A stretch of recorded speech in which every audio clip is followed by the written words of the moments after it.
You ever get kicked in the nuts? That's how I felt on Friday.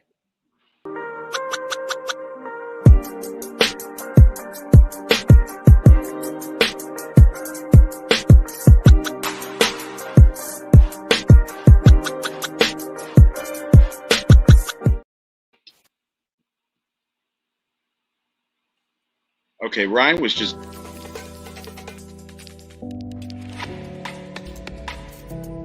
West Cork Beard Company make beard oil and beard balm for a strong, healthy, great-looking beard. Handmade from all natural ingredients in Clonakilty, West Cork. Check out their YouTube channel for beard care tips and advice, or catch them online at westcorkbeardcompany.ie. Yeah, full boat tonight. Look at that. So, Glenn, sorry, I didn't mean to cut you off. The beard company spot wouldn't. Well, I was just daydreaming, and all of a sudden, the whole gang is here. Hello, Stan. Hello, Rohan. Yeah, right. Everybody's here. I guess that's all it takes. Just play the videos, and off we go. So, I guess let me take care of a few housekeeping things right off the bat. So, same old Arsenal is the fellas across the pond. They're done for the time being. The channel is still active, which obviously there are more than a few of you watching on that channel. 9 of you to be exact right now. So the channel is still up and running. The channel is still active, and we are still here. As long as we are permitted to be here, and as of right now, we are permitted to be here. So we will continue to bring you the usual Tuesday evening programming. This week will not be a whole lot of fun to talk about things, but it's therapy. I guess on the bright side of things, or on a comedic side of things, the child next to me hasn't quite figured out how to put his clothes on properly yet. Shirt's on backwards. So, but we'll try to bring you a little comic relief throughout the course of the evening here, and yeah. So let's kick it off with Ryan next to me. How are you? Your shirt is on backwards. I don't know if you know that or not, but maybe it's a flashback to the early '90s hip hop duo Criss Cross. Don't stand up and show us your pants. Just tell us how you feel. So they say you place the name on the front, not on the back. Well, guess what? I watched the name on the front, not on the back. I'm doing good. Yeah, I don't know. I'm trying to be cute, I guess. Didn't really work. Yeah, because this guy is amazing. I love him. The back, not so much. No, I'm doing good. Yeah, it was an interesting game. It was a roller coaster of emotion on Friday, and I'm excited to get into it. I want to try to be I don't want to say as positive as I can, but I want to try to not just moan and bitch and be a prick the entire show. I want to kind of put some kind of spin on it, because there were I know you guys might not think so. I think there were a few positives in our game, and I would like to talk about it. And I think that there are just things that need to be discussed, and not so much fuck this, fuck that, burn it all down, because I think it's more complex than that. So I'm excited. Personal attack on me. No! Wow. You're the last person I thought of. No. I'm sure we'll get into it, Rohan, but yeah, no. I was not referring to you. Glenn Heisenberg, how are you? I'm still, my stomach still hurts from the Brentford game. And after dinner, I smoked a J and decided to trim my mustache, and I fucked it all up. I was trimming it. Next thing I knew, I looked like Hitler, so I had to take it all off. And yeah, fuck you. What? Rohan, top it, please. I can't. I'm just here to listen to positives that Ryan has to say, because I'm gonna be bitching and moaning the whole show. So maybe it was about you. I didn't know. I wasn't sure. It's about me. There's plenty to go. There's plenty of negativity to come. So you know, Stan probably has something more positive than me to say.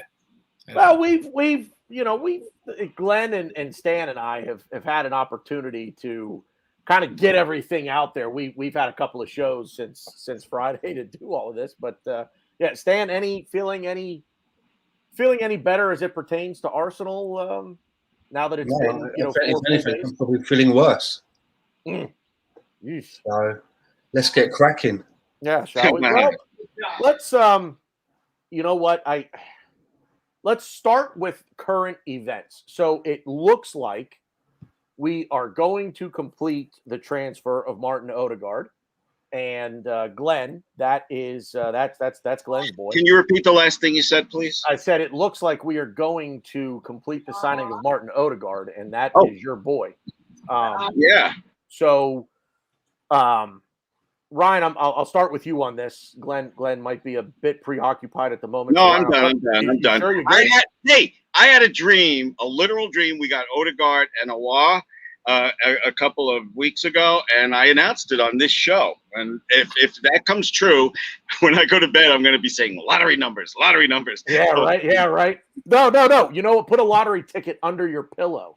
Oh, is that how it works? Put a blank lottery ticket under your pillow, and we'll see. And when you wake up the next morning, the numbers will be in your head. Fill it out, take it in, and see what happens. Well, Glenn, it's your guy. Martin Odegaard is your guy. You're the one that's been beating that drum on this show. Whoa. Okay. Now, first of all, I'm not sitting there beating the drum by myself. Stan likes Odegaard too. No, I think we all like him. I'm not by no means am I trying to put you down by saying that. I think he has that something special, as they like to say in FIFA. Like on FIFA, the video game. Special, yeah. Here's my take on it, just real quick. Do I think Martin Odegaard is going to help? No, I don't think he's going to help, because I don't think it's down to a player. I think it's a system. The system needs to change, and there's my drum, Glenn, that I've been beating. But in the right system, yes, Martin Odegaard will help tremendously. I will say this in terms of the deal overall. The rumored numbers are 35 million euro, which roughly translates to 29.8 million pounds. Let's face it, last year, while he was here on loan, the rumored purchase fee was about 40 million. Yeah, So I even heard him as high as about 50. 30 million. After he went back from being on loan, I heard as high as 50 too. Yes, yeah, 45 I think was the number that was really being thrown around out there.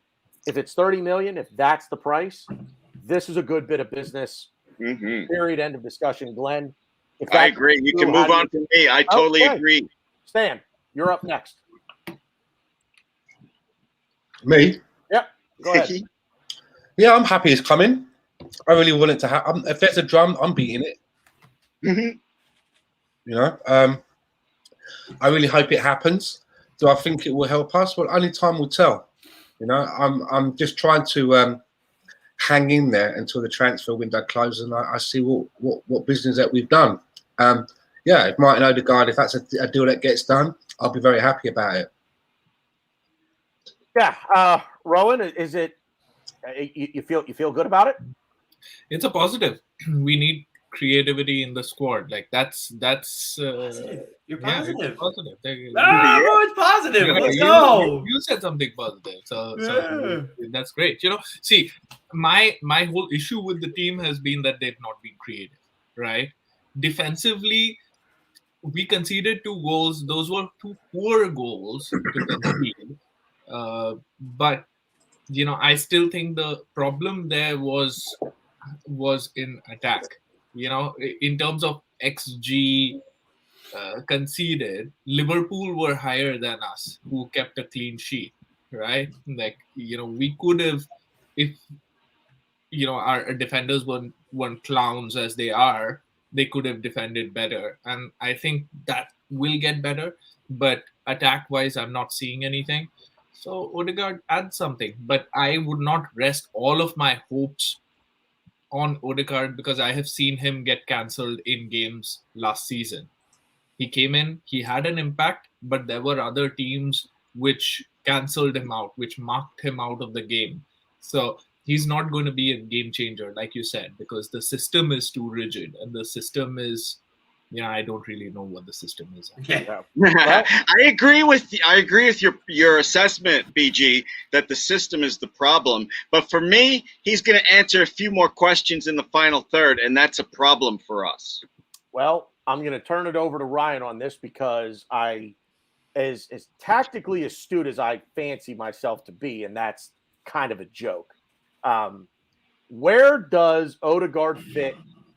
Not only in terms of the formation with us, but as it relates to ESR, your boy, how are they going to work together? How do we fit all of these pieces into the attacking puzzle? Because somebody's going to have to sit, right?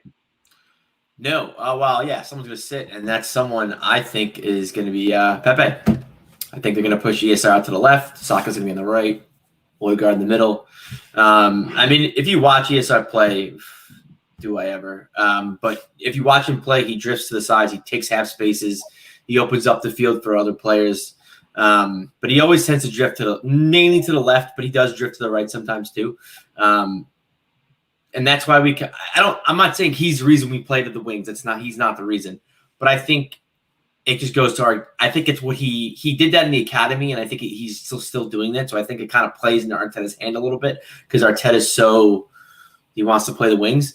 But we still need that middle presence, that center of the field presence, and I think Odegaard's going to bring that. So I'm excited. And to go back and answer your question, I think he's going to improve us. We're going to be better with him, but is he going to help us to where we need to be? No, he's not. I think the problem is way more screwed up than that. But I'm excited for Odegaard. I'm happy for him to come to us on a permanent, and I'm excited to watch him play. And I think he's going to be again, and I'm going to be beating this drum because I especially after the game on Friday. It's just for me, it's watching certain players and watching them grow and come into their own. And it's going to be tough because our system sucks, our manager sucks, we have players on our team that suck, and I gotta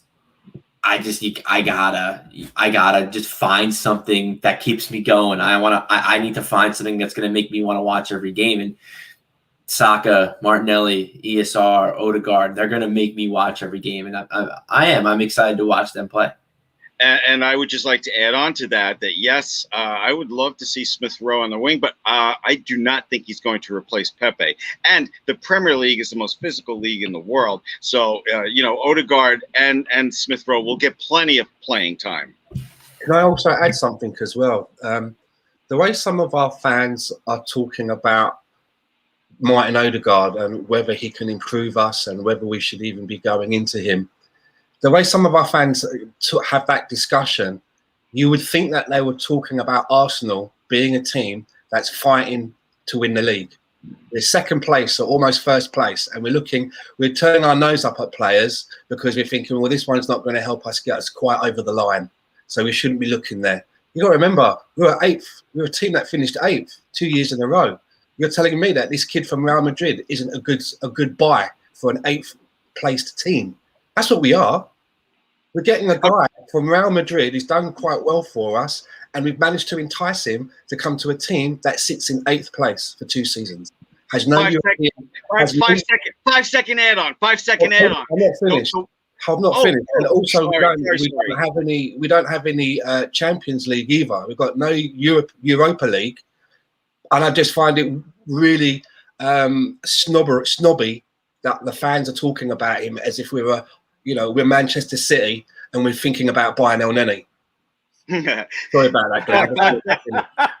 That's good, Stan. I like that. My 5 second add-on. It's a long walk back to competing for the top 4. Odegaard is a good first step on that walk. Yeah, I like I said, I like the deal. I mean, I thought he had some flashes of brilliance for us last year. Why couldn't this deal get done? Here's the downside. So now let's get into the pissing and moaning a little bit. Why now? Why not a month ago? Why not a month ago? He could have come in. Now, I want to make perfectly clear that it takes 2 to tango. So maybe Real Madrid stalled. Maybe they dragged their feet. There's always a second side to these stories. So I don't know. I'm not laying it all at the feet of Arsenal Football Club.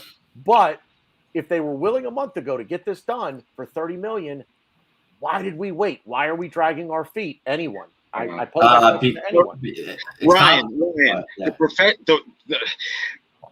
they run their football club. The professional term is dickheads. They wanted as much money as they could get, and they waited and waited and waited. Sure, I wouldn't even say it's. I don't even think it's even that. I think Ancelotti came to the team. He assessed what he had. He originally told Odegaard, "Yeah, there's a spot for you." Odegaard wasn't leaving, and Arsenal like, "Okay, but we're gonna kind of keep tabs on it. We're gonna keep the tab in the background and kind of not pay attention, but pay attention." And I think just things came out over time, and he wasn't happy with. They just play games, Ron. Yeah, maybe. But the media, they are manipulators. They are master manipulators in the transfer market. They even use the media. Maybe, but I do believe that Ancelotti came to the club, a new manager. He's gonna do a different system, different style. He's gonna play certain players that may not play. He's gonna maybe exile certain players. That's just what a manager does when they come in. So I believe it, and I just think things wore thin with Odegaard. And he's like, all right, I want out. Arsenal like, oh, okay, cool, we're in. And also on top of that, I think the money we're using for this Odegaard buy is the Willock money. So I think we had to wait for Willock to get sold in order to buy Odegaard. We weren't gonna buy Odegaard with Willock still on the roster. So with that in mind, then does that not beg the question, where's the rest of the money going to come from to buy a backup goalkeeper, a partner for Partey, potentially a new right back, a new striker, if that's where we're at? Where's that money going to come from? Well, maybe Kroenke will invest some of his own money. There's going to be a protest on Sunday.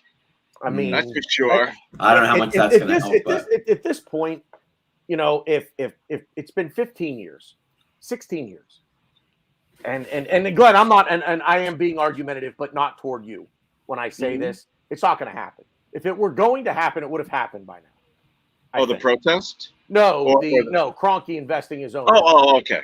I don't believe that. I think he's gonna wait until he's pinned against the wall. And he's like, "Fuck, I guess I gotta spend some money," and he's gonna do it. No, yeah, because he's pinned against the wall. How?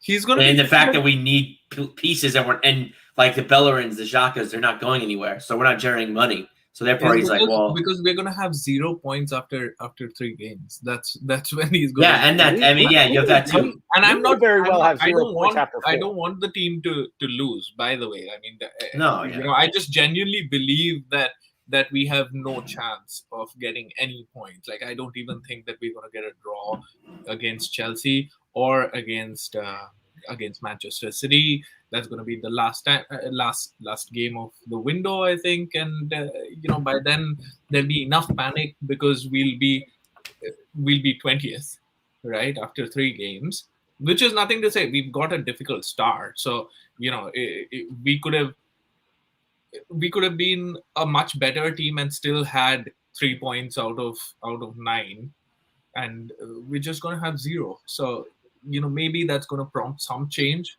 He has invested money. I don't think that there hasn't been investment. So, if we are to think that Ben White was the investment, then again, as usual, we've invested it in the wrong department, in my opinion. But but I think there is some investment to be made, and the losses will prompt that. Well, this is the age-old question, isn't it, Stan? What Kevin C says here. We've spent the third most in 5 years, and this is the team we have to show for it. So it's not a matter of spending power. It's a matter of player recruitment, and we're not an attractive club. I disagree with the last statement because I just don't see – if we're not an attractive club, why is Odegaard coming here unless it really is just he wants to play and he doesn't figure in Ancelotti's plans. But is it just that we do so well generating revenue in other areas? We're the most expensive ticket in the Premier League. Granted, no fans last year, but that notwithstanding, nobody knows if Kroenke is putting his own money in. So where do you come down with Kevin's statement here? Stan, you're muted. Still muted. There you go. I start with the last part. Arsenal was not an attract. I had myself on mute because I've been eating a box of Ritz. I didn't want to be munching on that. But I start with the Arsenal was not an attractive club. I'd have to probably agree that I think that we have lost a lot of pull. You know, we're a team that finishes 8th. We're not playing in Europe, and you know, some players that we were looking at, Europe is a big thing for them, and I think it does count for a lot of players. It might not count so much for a Martin Odegaard, but it probably does count more for someone like a Locatelli, for example. It may even count for someone like you know, a Lautaro Martinez. We'll have to see what happens there. We have spent money. We definitely spent money. I mean, you know, whether you're going to pay out over installments, 72 million is 72 million, which you've committed to for Nicola Pepe. Just using that as an example. And I think that maybe a lot of you may agree with me that it's not that we don't spend money, we've just spent it poorly. We overlook Kante, we bring in Xhaka, we spend the money that we did on players like Mustafi, you know, with players like Lichtensteiner, Socrates. You know, we just spend our money really badly. We're now in a situation where we've just increased Aubameyang's contract to 250,000 up to 300,000 with bonuses and stuff like that. And now all of a sudden, from what I gather, it wasn't Barcelona that came sniffing around for our 2 strikers. As I understand it, reading today, Arsenal offered them to Barcelona. So all of a sudden now, Arsenal, after giving him that big contract, they're trying to offload the player. And apparently Barcelona have turned, and all this about Coutinho, that was Arsenal. Would you be interested in this deal? This wasn't Barcelona making these deals to us, as I understand it. Barcelona have turned around and said, no, thanks. So now we could be in a situation where both of those players don't get moved on. And they're thinking to themselves, hold on a minute. They just tried to move us on. It doesn't, again, it could create unrest, right? You know, a player's thinking, well, it doesn't. You know, we're talking about Aubameyang going for a lean patch. And some players are saying that he hasn't got confidence. Some people are saying that. I'm not. But if that is the case, trying to offload him is not going to give him much confidence, is it? Right. Are you done, Stan? Yeah. Before you guys launch into all these transfer stories that I don't read or give any credence to, I just want to say one thing, and I did this on Danny's show yesterday, where Bergkamp Wonderland. I'm going to do it now, okay? Please look at me if you're watching this. I want to be wrong. I believe Arteta and the front office are killing this club. I want to be wrong. Okay, now you guys can talk about all that transfer stuff. I'll just kind of sit here and, you know, look at my. I mean, I don't know that there's really much else other than the Aaron Ramsdale thing going on. Does anybody have a problem with Aaron Ramsdale, the player? Take the price out of the equation. Does anyone have a problem with Ramsdale, the goalkeeper? Rohan, I'll start with you. No problem with him. I mean, he's a Premier League proven, or at least he's played in the Premier League before for the first team, and he's coming in as backup, right? Like, although again, fantasy stat, you know, in terms of XG conceded, he was the worst, and Martinez was the best in terms of XG saves. So, you know, that's something to say. Wouldn't it be typical Arsenal to sell Martinez, whose stats are the best in the league, for 20 million and then pay 30 million for someone who's on paper who's worse than him? But at the end of it, we need a backup. We've seen what could happen, you know, if now that we don't have Martinez. So Martinez actually was quite great, you know, the season before, but now we've got to get someone else in, whether it's Ramsdale or someone. I don't really care. Ryan, where do you come down on Ramsdale? Just the player himself. Where do you come down? I don't dislike him as much as social media and the Arsenal fans on that, but I do think, you know, we're doing this thing. I know everyone loves it. We're doing this thing called rebuilding, and we're trying to get younger guys to kind of set us up for the future. I don't know. I don't think Leno's going to be here much longer, and he didn't look very interested on Friday. So I don't think really we should really be looking for the long term. I mean, we should. You should look long term for any position, But I think we should be getting someone with experience that could kind of hang with the boys and maybe even overtake Leno this season.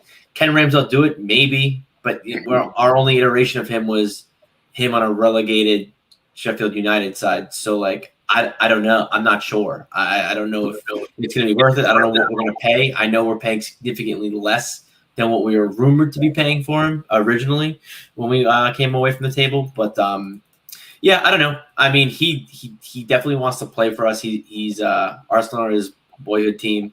So I think that could bode well for him. Maybe he'll really want to play for the shirt and he'll really put in 150% for us. So that's good. I don't know. I was actually looking more for like Neto from Barcelona or just someone that could kind of cover us this season and maybe even next. Because I don't know if Ramsdale could be that goalie for us if we want to do things going forward. I have a question, right? Go ahead, just to add to this, I mean, whatever you guys think of Ramsdale, but, you know, is the keeper, whoever is coming in your view, is that a backup or should we be looking at someone who can really challenge Leno, you know, considering the fact that some people would say that the first goal that we conceded in the near post was, you know, the keeper's fault to some extent.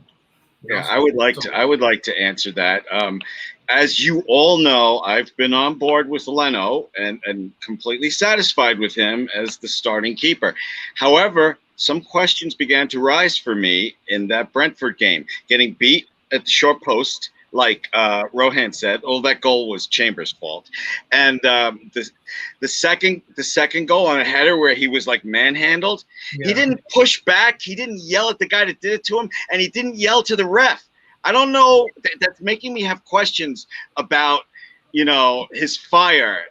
You know, I mean, wow, talk about not a stereotype of a German. Whatever, man. So I'm starting to have some questions about Leno. So Ramsdale, you know what? He's pretty decent with a little bit of upside. If Leno gets hurt, I wouldn't worry with Ramsdale in net, as long as it's not too high a price. Stan, let me put a different sort of spin on the Ramsdale thing for you, if you don't mind. So we paid $50 million for Ben White, and that is a buy for the future.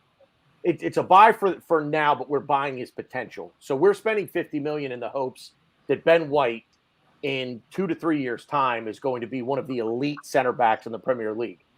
Is $30 million for Aaron Ramsdale? Is that sort of mentality where we bring him in? He's going to push Bernd Leno, but in maybe 2 years' time, he's taking over that number one spot and hopefully becoming one of the best keepers in England. Well, if that's the case, then Mikel Arteta needs to be careful that he's not buying players for the next manager. He might not be here in 2 years' time. Do you know what I mean? He won't be. He needs to be thinking a little bit more present. He doesn't have enough in the bank with Arsenal fans at the moment, I think, or even the real football world at large, to be thinking about this guy in 2 years' time. Yeah, if we start 0-3, which I don't want either, Rohan, but it looks like that to me, playing two of the best clubs, not just in the Premier League, but in the world. If we go to 0-3, this isn't last season. There's fans in the stands. They're going to know how pissed off Arsenal supporters are. Yeah, he needs to be looking not 2 years down the road, but he looks to be looking at fucking 2 weeks down the road, I think. Yep. Probably not even that far down the road, right? Yeah, and it sucks. I don't want to say this, but the Martinez deal is kind of biting us. Not because we made a stupid deal, it was because he wanted to go. He wanted to leave. He wanted a promise of first team football. We couldn't do that with Leno. So, you know, as a club, it wasn't a bad move, but it sucks because Martinez could have really helped us out here, especially knowing now that Leno's. Look, I mean, it looks like it's easy. One foot out the door. Time out. Then you can talk some more. I'm not off the Leno bandwagon. I just have some questions about him. I'm not ready to say, "Oh my God, all you people were right about Martinez." All right? No, I didn't say people were right about Martinez. I didn't say that. And I'm not off the Leno train either. It looks like he's on it. It looks like he's thinking of his next team that he's going to play for, and it's not Arsenal FC. I think he looks like a guy that knows he's not going to lose his backup. He's not going to lose his backup role. He's not going to lose his role as the number one keeper because the guy behind him. If I could teach my Beagles to walk on their hind legs and stack them one on top of the other, they'd be a better goalkeeper than Runarsson, right? And Leno knows that. You know, he knows. I don't know. I don't really buy that, but that's just I don't buy putting thought bubbles over players' heads and filling it in with your own thoughts. Hey, these guys get to this level because they're competitors. All right, he's not thinking, oh, gee, I can't wait till I play for Bayern Munich next year. Oh, I let in a goal. It doesn't work that way. Well, let me put up a comment here from Lone Star. I'm scrolling back up a little ways, but this is he's right here. I don't want backup. Now, understand, and I want every signing fighting to start. Yes, I agree with that. Now, are all of the players that you bring in that are going to be second on the depth chart in their given position, are they going to fight as hard as they can to start, but it's not always going to be good enough. Nuno Tavares is going to fight like hell. I was just going to say, he wasn't bought in thinking he's the backup. He think he's competing. Like, he can't say you don't want backups. But he's not going to unseat Kieran Tierney. But now, Kieran Tierney knows that. But Kieran Tierney also has a much different mentality than a lot of the players on this team. Burned Leno. And it's weird because he's German. I don't know. It's weird to me to say that. Easy with the German talk, all right? This is what I'm saying. Like, I feel like it doesn't matter that there's nobody behind him pushing him for that number one role. Like, I just feel like that's the German sides are German players are they're already motivated enough. They don't need someone behind them pushing him. That's why I don't agree with your statement. That's why I don't agree with you at all. He's like Glenn said, he's a competitor. All these guys are professional athletes. Yeah, they may be a step. You're not going to get like a night and day difference because he has no backup. I think that's crazy. That's just me. But he was a better goalkeeper when Emi Martinez came in, and he knew Martinez was pushing him. No, that's your opinion. I don't agree with it, but I believe he was a better goalie because he's committed to the club. I don't think he's as committed to the club as he was 2 years ago when he was playing the season. Dan, I'm sorry I interrupted you. Go ahead. Okay, I was just going to answer to what Lone Star was saying there about not wanting backups and wanting starters. Again, I have to just rewind a bit. When you don't get to have, like 2-class right backs, 2-class left backs, so 2-class players in every position, right? Fighting for their place. You don't get that until we get back to where we used to be. You don't get that until you're back in the Champions League, and you've got players that are willing to fight tooth and nail for that place. Remember, we finished 8th 2 seasons in a row. We've got no European competition. We're lucky enough that we've got players that we're paying 250 grand to, right? So, we have to be looking at backup players that are there that are going to be able to do a job when our main guys are out. And as we get better and better and better, we can switch out we upgrade, we get better players. But we're not in that place yet. We are not. We're a mid-table team. Until I see otherwise, we are a mid-table team. We're not a top 4 team. We're not a top 6 team. We'll know that when the end of this season comes. But right here and now, we're a mid-table side. For the players that we need to be a top 4 contender, only teams like Manchester City and Chelsea, the only 2 teams in the Premier League whose mission statement is they are not for profit. You cannot have 2 superstars at every position. You just can't, unless you're Chelsea or Manchester City. I don't think to be a top 4 in the Premier League requires that, though. I think we actually are close to a top 4 team. We just have a not so good manager. Trying to be nice. Lone Star says here, nope, Stan, the mentality starts now. You're missing the point, my friend. It's not about mentality. We can't afford to have a team that has quality in 2 positions like Manchester City, Chelsea. We can't afford Man United and half of Liverpool because some of their backup players aren't that good, I think. We can't afford it. And the other thing is, not only can we not afford it, we can't attract those kind of players yet. Until we get back and we're sat at the big table, then we can attract those players. It's not about mentality. London Lone Star. It's just the way that it is, you know. I'll put an example on it. It's like this: we have Kieran Tierney. We're not going to go out and buy Andy Robertson too. That's just perfect. not happening. That's just not happening. Perfect, BG. Perfect. I mean, we have Bernd Leno. We're not going to go out and buy Manuel Neuer. We're not going to go out and buy Jan Oblak. Those just aren't happening. BG, so it's the drop the mic. Drop the mic. Yeah, that's it. I'm done. I'm out. See you guys. I'm done. No, after the Robertson thing. No, I mean, perfect. Lone Stars, but I'll say this, but Lone Star's point is taken in a different light. I want the backups, whether they are capable or not of unseating who's in front of them. I want them fighting like hell every day in training to try. Like I said, Tavares isn't unseating Kieran Tierney as the starting left back. But I want him every day out in training. I want him fighting like hell to try and unseat him. It's not going to happen, but I want him to goddamn try. So I want the effort there. I want the mentality in the backups there. But in terms of, you're not going to buy. I mean, look, even Alex Lacazette and Pierre-Emerick Aubameyang they're within our club an example of you're not going to play both. You're just not going to do it. We've done it. That's actually probably a bet. Well, but one is out of position. One is being played out of position. People will tell you otherwise, but I agree I'm not. with you. Yeah, I'm not going to go down that road. But somebody else made a comment about Tavares. By the end of the year, he will be the starting right back for Arsenal Football Club.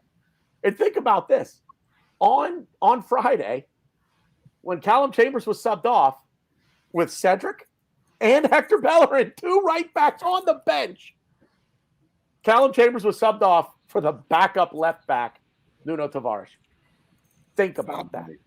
You're not going to get me to be positive, hoping that youngsters mature fast enough. Real quick. I'm curious, and sometimes it's just a thought pops into my head. But I'm curious because I saw that and I'm thinking to myself, there's Hector Bellerin and Cedric and Maitland-Niles all on the bench. And Arteta brought in the backup left back to play on the right-hand side. Is it stupid on Arteta's part? Is it a mistake by Arteta to do that? Or is it Tavares showing something that maybe he can play over there? And maybe earned that right to come on and try and turn things around, because I actually had that thought before Friday could Nuno Tavares maybe somehow become the starting right back this year? Rohan, I'll start with you. I think all of this boils down to both sides really, but questioning also Arteta's judgment that he's given Cedric a deal, right? Then why was Cedric given a deal when you don't think that person is good enough, right? You just bought him without even playing him really, and now you want to replace him with a backup left back, right? Bellerin, anyways, we know that he's not working out. He should probably go to Milan or somewhere. The modeling culture also will probably suit him a little bit better than here. That's what he looks out for. But overall, I think that Arteta is just burning too many bridges also. By doing all of this, he needs the team on his side. And I think, if rumors are to be believed, or I don't know what exactly is going on, but Arsenal has been very they've been very ambiguous about the sickness that Lacazette and Aubameyang have, and this won't be the first time that Arteta has tried to come down with an iron fist and show that he's the man. And when he's got the right side of things, like in the North London derby last year, then he's bigged himself up. But this time we saw what happened at Brentford, right? So he's sort of digging his own grave. And by the end of it, like I said in our group chat, that I think Aubameyang and Lacazette are going to outlast him. Glenn. Yeah, as far as I'm concerned, all the right backs we have right now are just competing to be squad players. We need somebody solid there, but I think our more important need is someone next to Partey right now. But yeah, I don't like any of our right backs. The one who might have the most potential for me, don't chop my head off, is Maitland-Niles. I don't think anybody here will chop your head off because I think he doesn't want to play there. Yep, he doesn't want to play there. He's All right, not send me the quote, Ryan, please, because you always bring that up. It's been like years. He's always said he doesn't. I know He went originally to West Brom. Where did he play when he went to West Brom on loan last season? I know originally his vagina was flapping and he was saying he only plays midfield, but he changed his mind as far as I remember. Okay, right. okay. So what position did he play when he was on loan last season at West Brom? Do you know, Glenn? No. He was a center midfielder. He never played a minute at fullback for West Brom. All right, first of all, I said don't chop my fucking head off, okay? I don't care. Well, it depends what head you're talking about, but I'm not chopping one of your heads off. But yeah, so he's not I don't like everyone's adding amen to the fullback discussion. He's not a fullback. He's never going to play fullback for us unless he miraculously wakes up and goes, you know what? Chambers probably not good enough. Cedric, fuck yeah. Bellerin probably won't be here. Well, I don't know. I think we're going to extend him and probably make it harder for us to sell him. But I mean, Cameron is gonna like put his nose up and be like, no, I'm too good to play right back for Arsenal Football Club. Then did we sell the wrong person? Then we should have sold AMN and kept Willem. We should, yeah. Looking back, we should have sold him to the Wolves. Newcastle left, right, and center last season, and he wasn't good enough for us, right? Like, I mean, we had to sell him. Yeah, he sounds like captain material on Arsenal. Well, yeah. I'm sorry. Who was it? Turkish tweeted out, Xhaka being captain was a slap in the face. I tweeted back. I said, no, it was a sucker punch.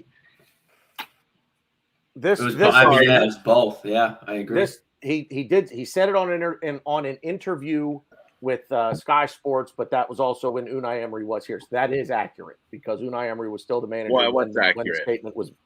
Amen. Saying he's not a right back. Okay, I'll look at it. After that, I think he also said that I'll play anywhere that he did. Yeah, he said that. He said that after the FA Cup win. Right. After the FA Cup win that he would. But yeah, he goes to West Brom and he's only playing center mid. It's just I'm tired. I was a huge fan of his. I'm so tired of him. Like, he probably prefer to play in midfield, but is he really the guy that he's? Does he think that he's quality enough to say that no, if I don't start in midfield, then you need to, then I'd rather sit on the bench. Like, I mean, then he's an idiot. Then he's an idiot and deserves what he gets. Exactly. If that's true. I agree. But if that's not true, I think he has enough qualities where he might be a squad player for us that can play a couple of positions. So just talking about this Tavares thing, coming on as a right back, me personally, I just think it's yet another example of Mikel Arteta's too cool for schoolness. I mean, if you're thinking that, and if you're going to say to me, well, he must have seen something in training, then you don't need to hog up the rest of the bench with other right backs. If you're thinking that, if you're thinking I need a cover for right back, I like what I saw of Tavares, even though he's a left back, then you're wasting space on the bench by having another couple of right backs there, in my opinion, if that's what your idea is. And I'm sorry to do this, but I'm just looking at a comment from Lawson Stevens. He says Tavares has the foundations to be just like Davis, and I'm guessing that he's talking about Alphonse Davis from Canada. Give him time to develop in the top league, and he will get there one day. And I just think to myself, like, Tavares has the foundations to be just like Alphonse Davis, and I just have to say, based on what? What are you basing that on? I don't know. I have an automatic objection to that opinion because he's American, right? No, he's Canadian. He's Canadian. He's Canadian. Okay. But we've seen him play one game out of position and a couple of pre-season games, and then you can start bigging the guy up to be like the second coming. And I don't mean to dig you out, Lawson. I'm not doing it on purpose. I'm not, and I appreciate that you're coming here with us as well. But I think we do this to these new players. They always have to be the next thing. The next this and the next that, and we're basing it all in one game. Why can't he just be Tavares and let's see how it goes? Personally, I think Mikel Arteta picking him as a right back, he almost hung the lad out to dry, because had he cost us even more or had a terrible performance there, then that would have all again been on Mikel Arteta's plate. It's no different to playing Xhaka at left back for me, or playing ESR as a false nine. I don't understand why he's trying to reinvent the wheel. You know, football's been played a certain way for years. You don't have to try and reinvent it. You know, so I don't get it. I think it's just very naive. It's either naive or arrogant playing Tavares at right back. To be fair, I think just real quick, Ryan. I think when I think of Arteta, I think of a rookie manager who's out of his depth, and his worst enemy is himself. Arteta is stubborn. Okay, that's it. No, yeah, and one thing I will say is I get what Lawson's saying about comparing to Alphonso Davies. Only problem is Alphonso Davies is a year younger than Nuno Tavares. But anyways, I do think there's merit into I don't know who said it, but I do think Nuno offers us the most, I guess, offensive, most attack out of our fullbacks. And I kind of agree with what you're saying, Stan. I think Nuno is the new signing. We could kind of be like, it's his first game. It's okay. But if had Bellerin came on and shit to bed, we're trying to sell him. It's going to tank his value. I think if we bought – I think Cedric's out of favor. I just don't think Cedric's just an afterthought. I remember Cedric scoring on his debut, but he didn't go on to be, Paolo Maldini. I'm just saying, why don't we get a snapshot first of, say, maybe a dozen games of Tavares before we start making comparisons to him being like the second coming? No, I agree. I don't really care to compare him right now. I mean, he's backup left back. We may see him as a cameo right back. I don't know. But and again, I also with the Cedric thing too. I think we were just, you could say Arteta was too cool for school, or the board was just, we were cool with our pants down. We made a really bad loan signing, and it's like, nah, he's gonna pan out. We know what we're doing, and then we signed him up for 4 years. And now what do you know? We look even stupider, which you didn't even think we could do that. We pull another Dennis Suarez, and we managed to out Dennis Suarez. I guess Cedric, I don't know, but yeah, we managed to out Arsenal when it never mind. Yeah, whatever. I'm trying to say, I'm done. If you're Cedric, right? If you're Cedric and you're sat on the bench, you've been given a 4-year contract, and then during a match, the manager looks to the bench and he brings on a young left back who's just arrived and starts playing him in your position. Unless you're happy to just take the money and read the newspaper, I'd be knocking on the manager's door and be saying, "So what? You don't rate me then?" Obviously, I understand I've got to work to be picked as the first in that position. But even you take me on the bench and you travel away, you're picking this young kid as a left back. I would want an explanation. I'd want to ask, what is it that I have to do in your eyes to get myself off the pecking order? I'd look for feedback, because it doesn't make any sense to me. It really bothers me that with Arsenal Football Club, we're all arguing about guys that just should be squad players on this team. Let me ask you guys something. I don't even think Cedric should be a squad player. Let me ask you guys something. If you knew that you could get 2 more transfers in this window, what positions? For me, it would be someone next to Partey and a backup keeper. So only 2. Can we go around? BG, can we start with you? Only 2. If someone said you can only have 2 more transfers this window, what positions would you take care of? The backup keeper for sure. I think that's more important than people realize, because we are literally 1 sprained ankle, one twisted knee, 1 pulled ham. You keep saying that. We were in that situation last season though, like that. And we saw what happened. We didn't know what we had. Are you okay with Runarsson being the backup goalkeeper if Bernd Leno develops a high ankle sprain and Hein was the backup goalie on the roster because Runarsson was sick? Well, maybe, I don't know. No, you do know, because that's what the club said. The club I know. I don't know if Runarsson was healthy, he would be on the bench. I don't know that. They made it a point to tell you that because he's on the first team roster. Because in the first team roster doesn't mean he was Runarsson would have been on the bench, but he's sick. No, they said he was unwell. So you don't know if Aubameyang or Lacazette would have been on the bench had they not been sick either?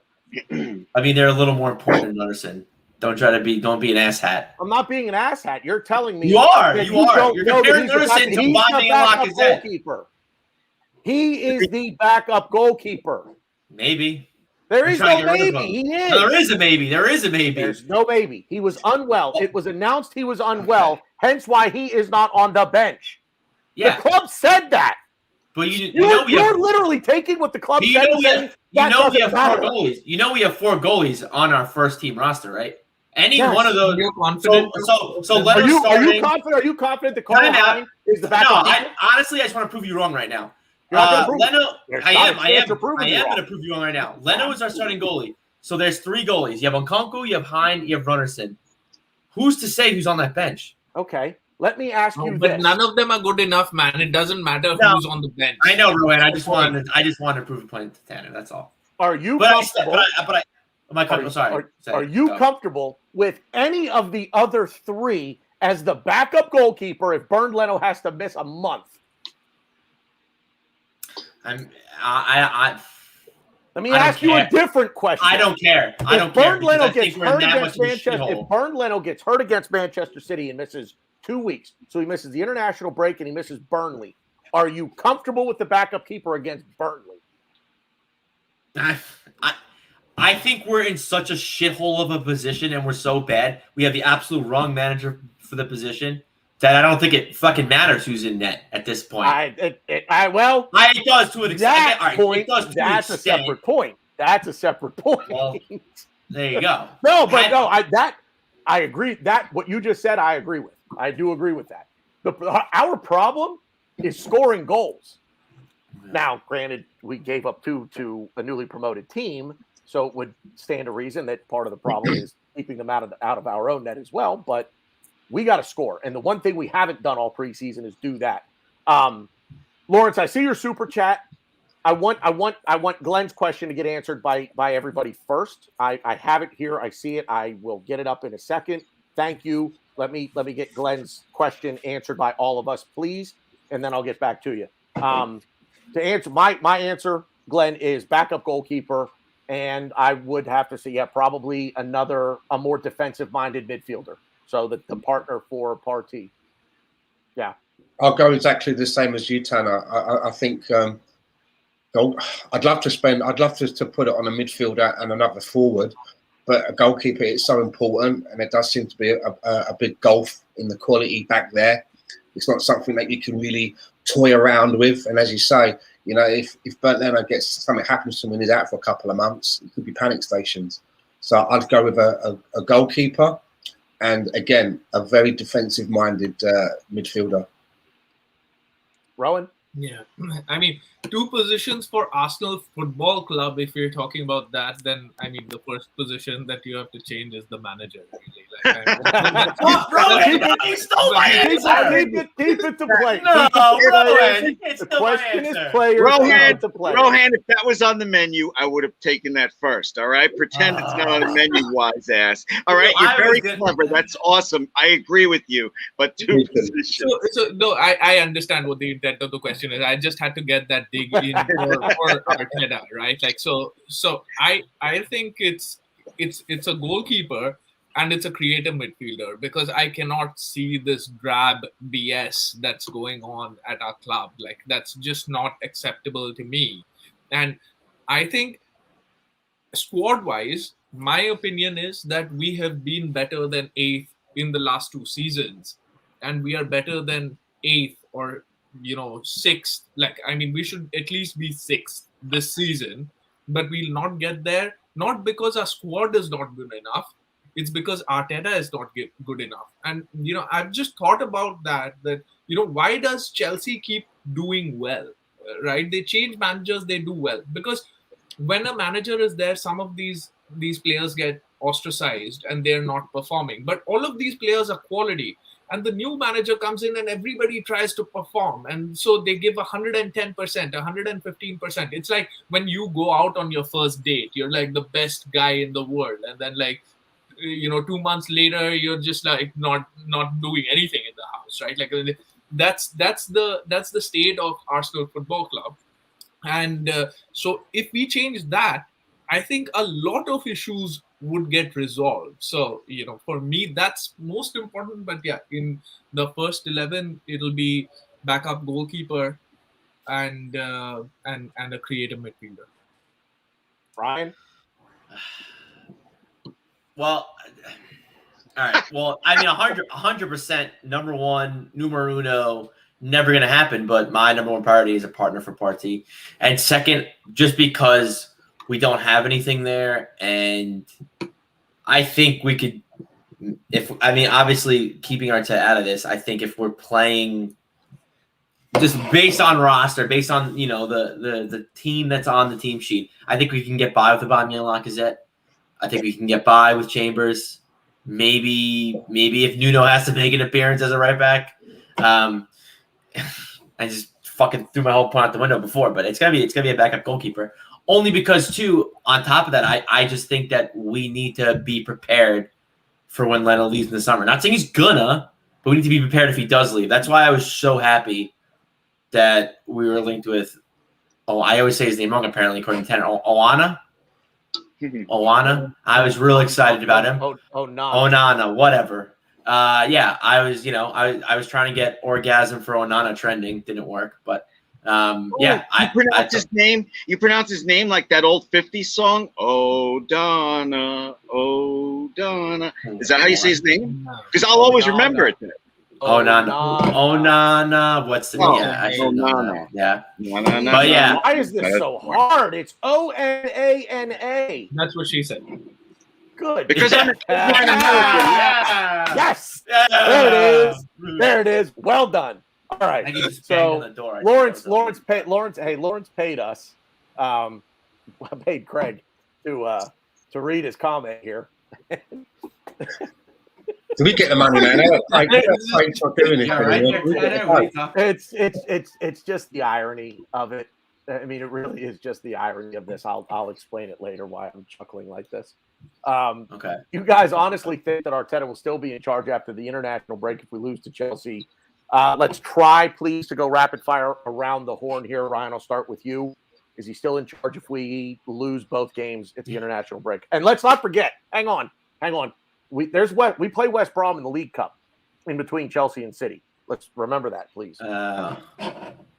What date is it? Can you tell us what date that is, please? Wednesday, I believe it's the 25th. Yes, it's a week from tomorrow, the 25th. It's the League Cup. Okay, Chelsea and City in the league. We lose both. Does he keep his job, Ryan? Yes or no? Yes. Glenn? Yes, he keeps his job because this is Arsenal Football Club, and Arteta is the master of. He said, "Quick, Glenn." How to win It'll be friends. quick. He's never long-winded. I'm not worried about Glenn. People. I know. That's why. I think it's not realistic until around Christmas time. Rowan? Yeah, I think he's going to stay, one, because this is Arsenal Football Club and they expected to lose these two games anyway. So the only upset that they would see is Brentford, but that's already done. If they had to sack him, they'd sack him after that. So exactly. Yeah. That's a good point. Stan? I'm sorry, again, I can't just give a yes or no answer like Glenn and Rohan. I asked for the date because if it's August the 25th, are they going to really sack a manager 5 days before the window shuts? That's 5 days of inactivity. If we need to bring someone in, they're never going to get a manager in time to take up the slack. And if they're going to get rid of him on the 25th, they probably would do it. I think that I just don't see them allowing him to get through the transfer window and then bringing someone else in a week after the window shuts. A new manager's going to come in, no money to spend. He's going to have to use the same tools. I don't see it. I think they're going to let him go through the window and they're going to allow him to use his new toys for something. That says a lot about what you think about the club, Stan, because a well-run club would already be thinking about his successor and would have that successor lined up and not be thinking about that on the 25th. But Arsenal, you're right. Arsenal functions like that. They probably sack him and then look around who's available. And to answer Lone Star's question, I want Arteta sacked for Christmas. Yes, but, I also think as well though that I lost my train of thought there. I lost my train of thought. Sorry. Let me put a spin. And I just want to say one other thing, BG. I want to be wrong. I want to be wrong about Arteta. But I I feel think we all do to an extent. I want him to turn it around. I absolutely want him to turn it around. Sorry, what I was going to say, I remembered now. What I was going to say was the appointment of Emery, for me, I think it was a big gamble getting him in for the people that made that decision, the board backing it.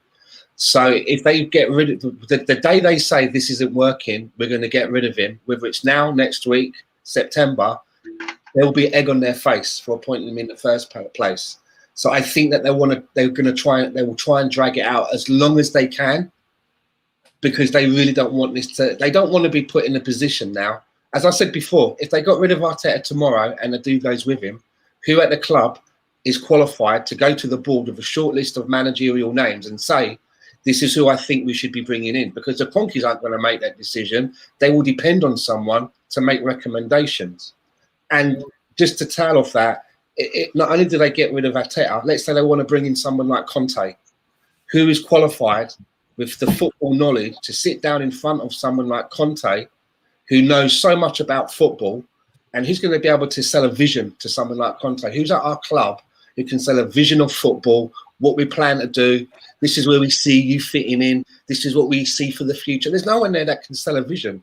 So it's going to be, the day that it happens, it's going to be shambles.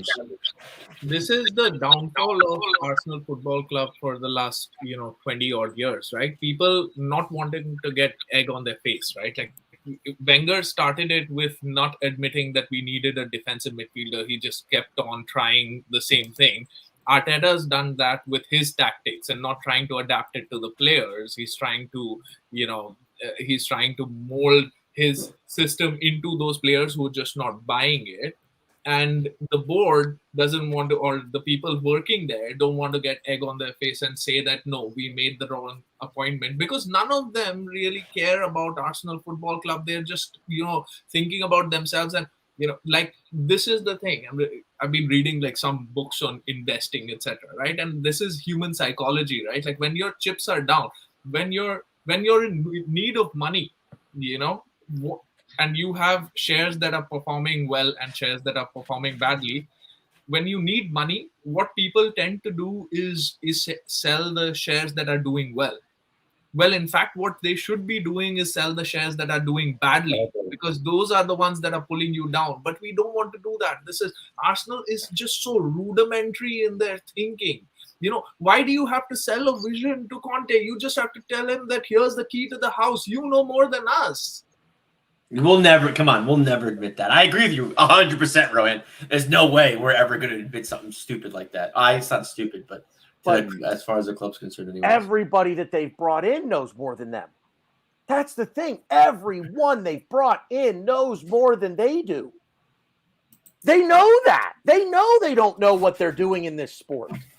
And everybody they've brought in has known more than they do, and they know that. It's not a matter of admitting it. They admit it with their hires. The only person in the world they could hire where they would say, we're not sure if he knows more than us when it comes to this, is me. I'm the only one they could hire in the world that they would say, maybe it's a toss-up here. Maybe he doesn't know as much as we do. You know what I'm saying? I want to take... Oh, go ahead. Go ahead. Take that. I want to put the insurance basket...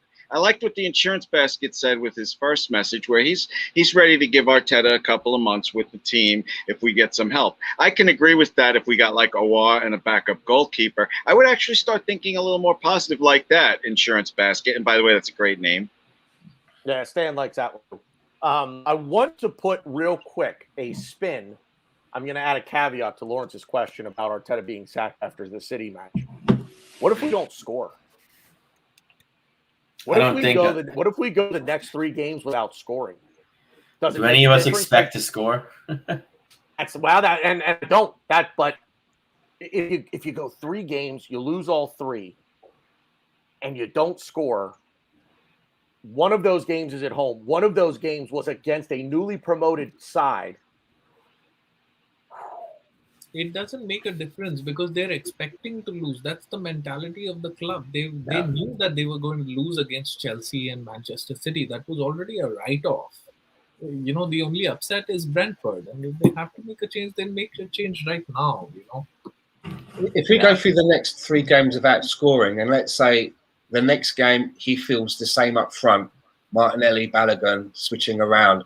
And then the next 2 games, Lacazette and let's say Aubameyang are back and they're used. And after those 3 games, we haven't scored a goal. Then I would find it difficult to say how you would continue with Arteta, because that would be showing you that it doesn't matter what the personnel are. There's something not fundamentally is wrong with the team, that they can't score a goal, no matter who he selects. So I think there'd be an even bigger chorus for him to go. Well, I mean, that's pretty much where we are right now, because it's. I mean, we're going back, and I've said this. I've said it on every show I've done since Friday. We go back to the end of last season. We go through this entire preseason and the game against Brentford. Now, if we go through Chelsea and Manchester City, okay, maybe we're expected to lose, but we got to score a goal. Like, we have to score a goal somewhere in there. And if we don't, I mean, that is the problem. The problem is not the players. Yeah, but is it a problem? Is it a problem, BG, if Aubameyang and Lacazette are not playing against Chelsea? Now, can someone fill me in? Is that story developed in any way, or are they still out? There's a rumor that somebody put out there that it is, in fact, that they've both tested positive for COVID. I saw it once. I saw somebody tweet it. Okay, but they're definitely not playing against Chelsea. That definitely not playing against Chelsea from what I And I'm glad. Normally, even with the lack of transfers, if we had them available, I would think we had a small chance against Chelsea because the game's at home, right? I'm glad they're not available. I'm really glad that they're not available, in the sense that I want to see that same team again. I want to see whether that was the jitterbugs, a one-off or whatever. I want to see whether they can redeem themselves.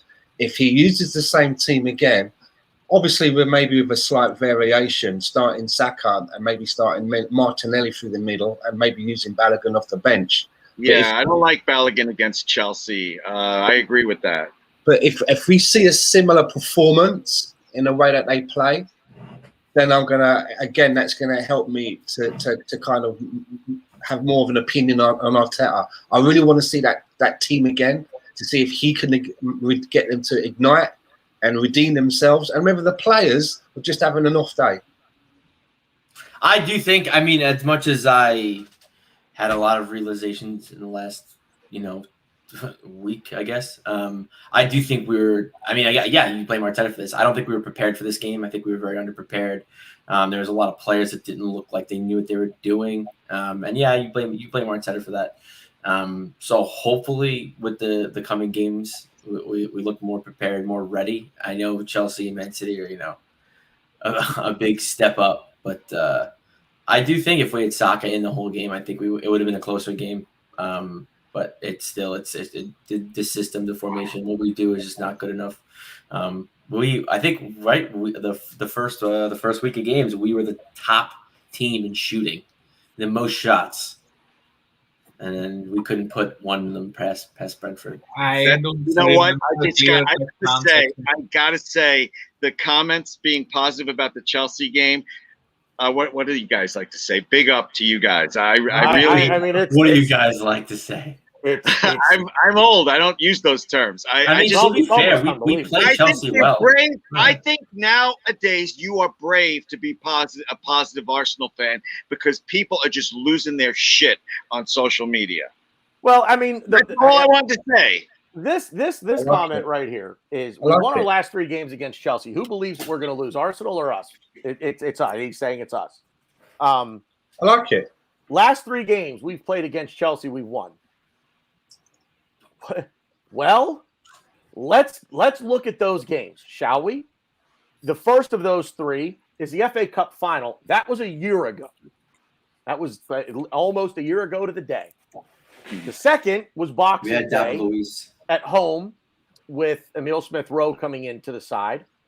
And at that point, and also to add, at that point, Chelsea were themselves doing very badly with Lampard, who got sacked a couple of weeks later. Yep. Guys, can I just? I'm sorry. I hate to interrupt. Okay, hang on. And the third was the penultimate match of I think it was like the second to last match of last season, where we beat them at the bridge by them basically putting the ball in their own net. They didn't. We got rinsed in that game. Oh my gosh, you guys!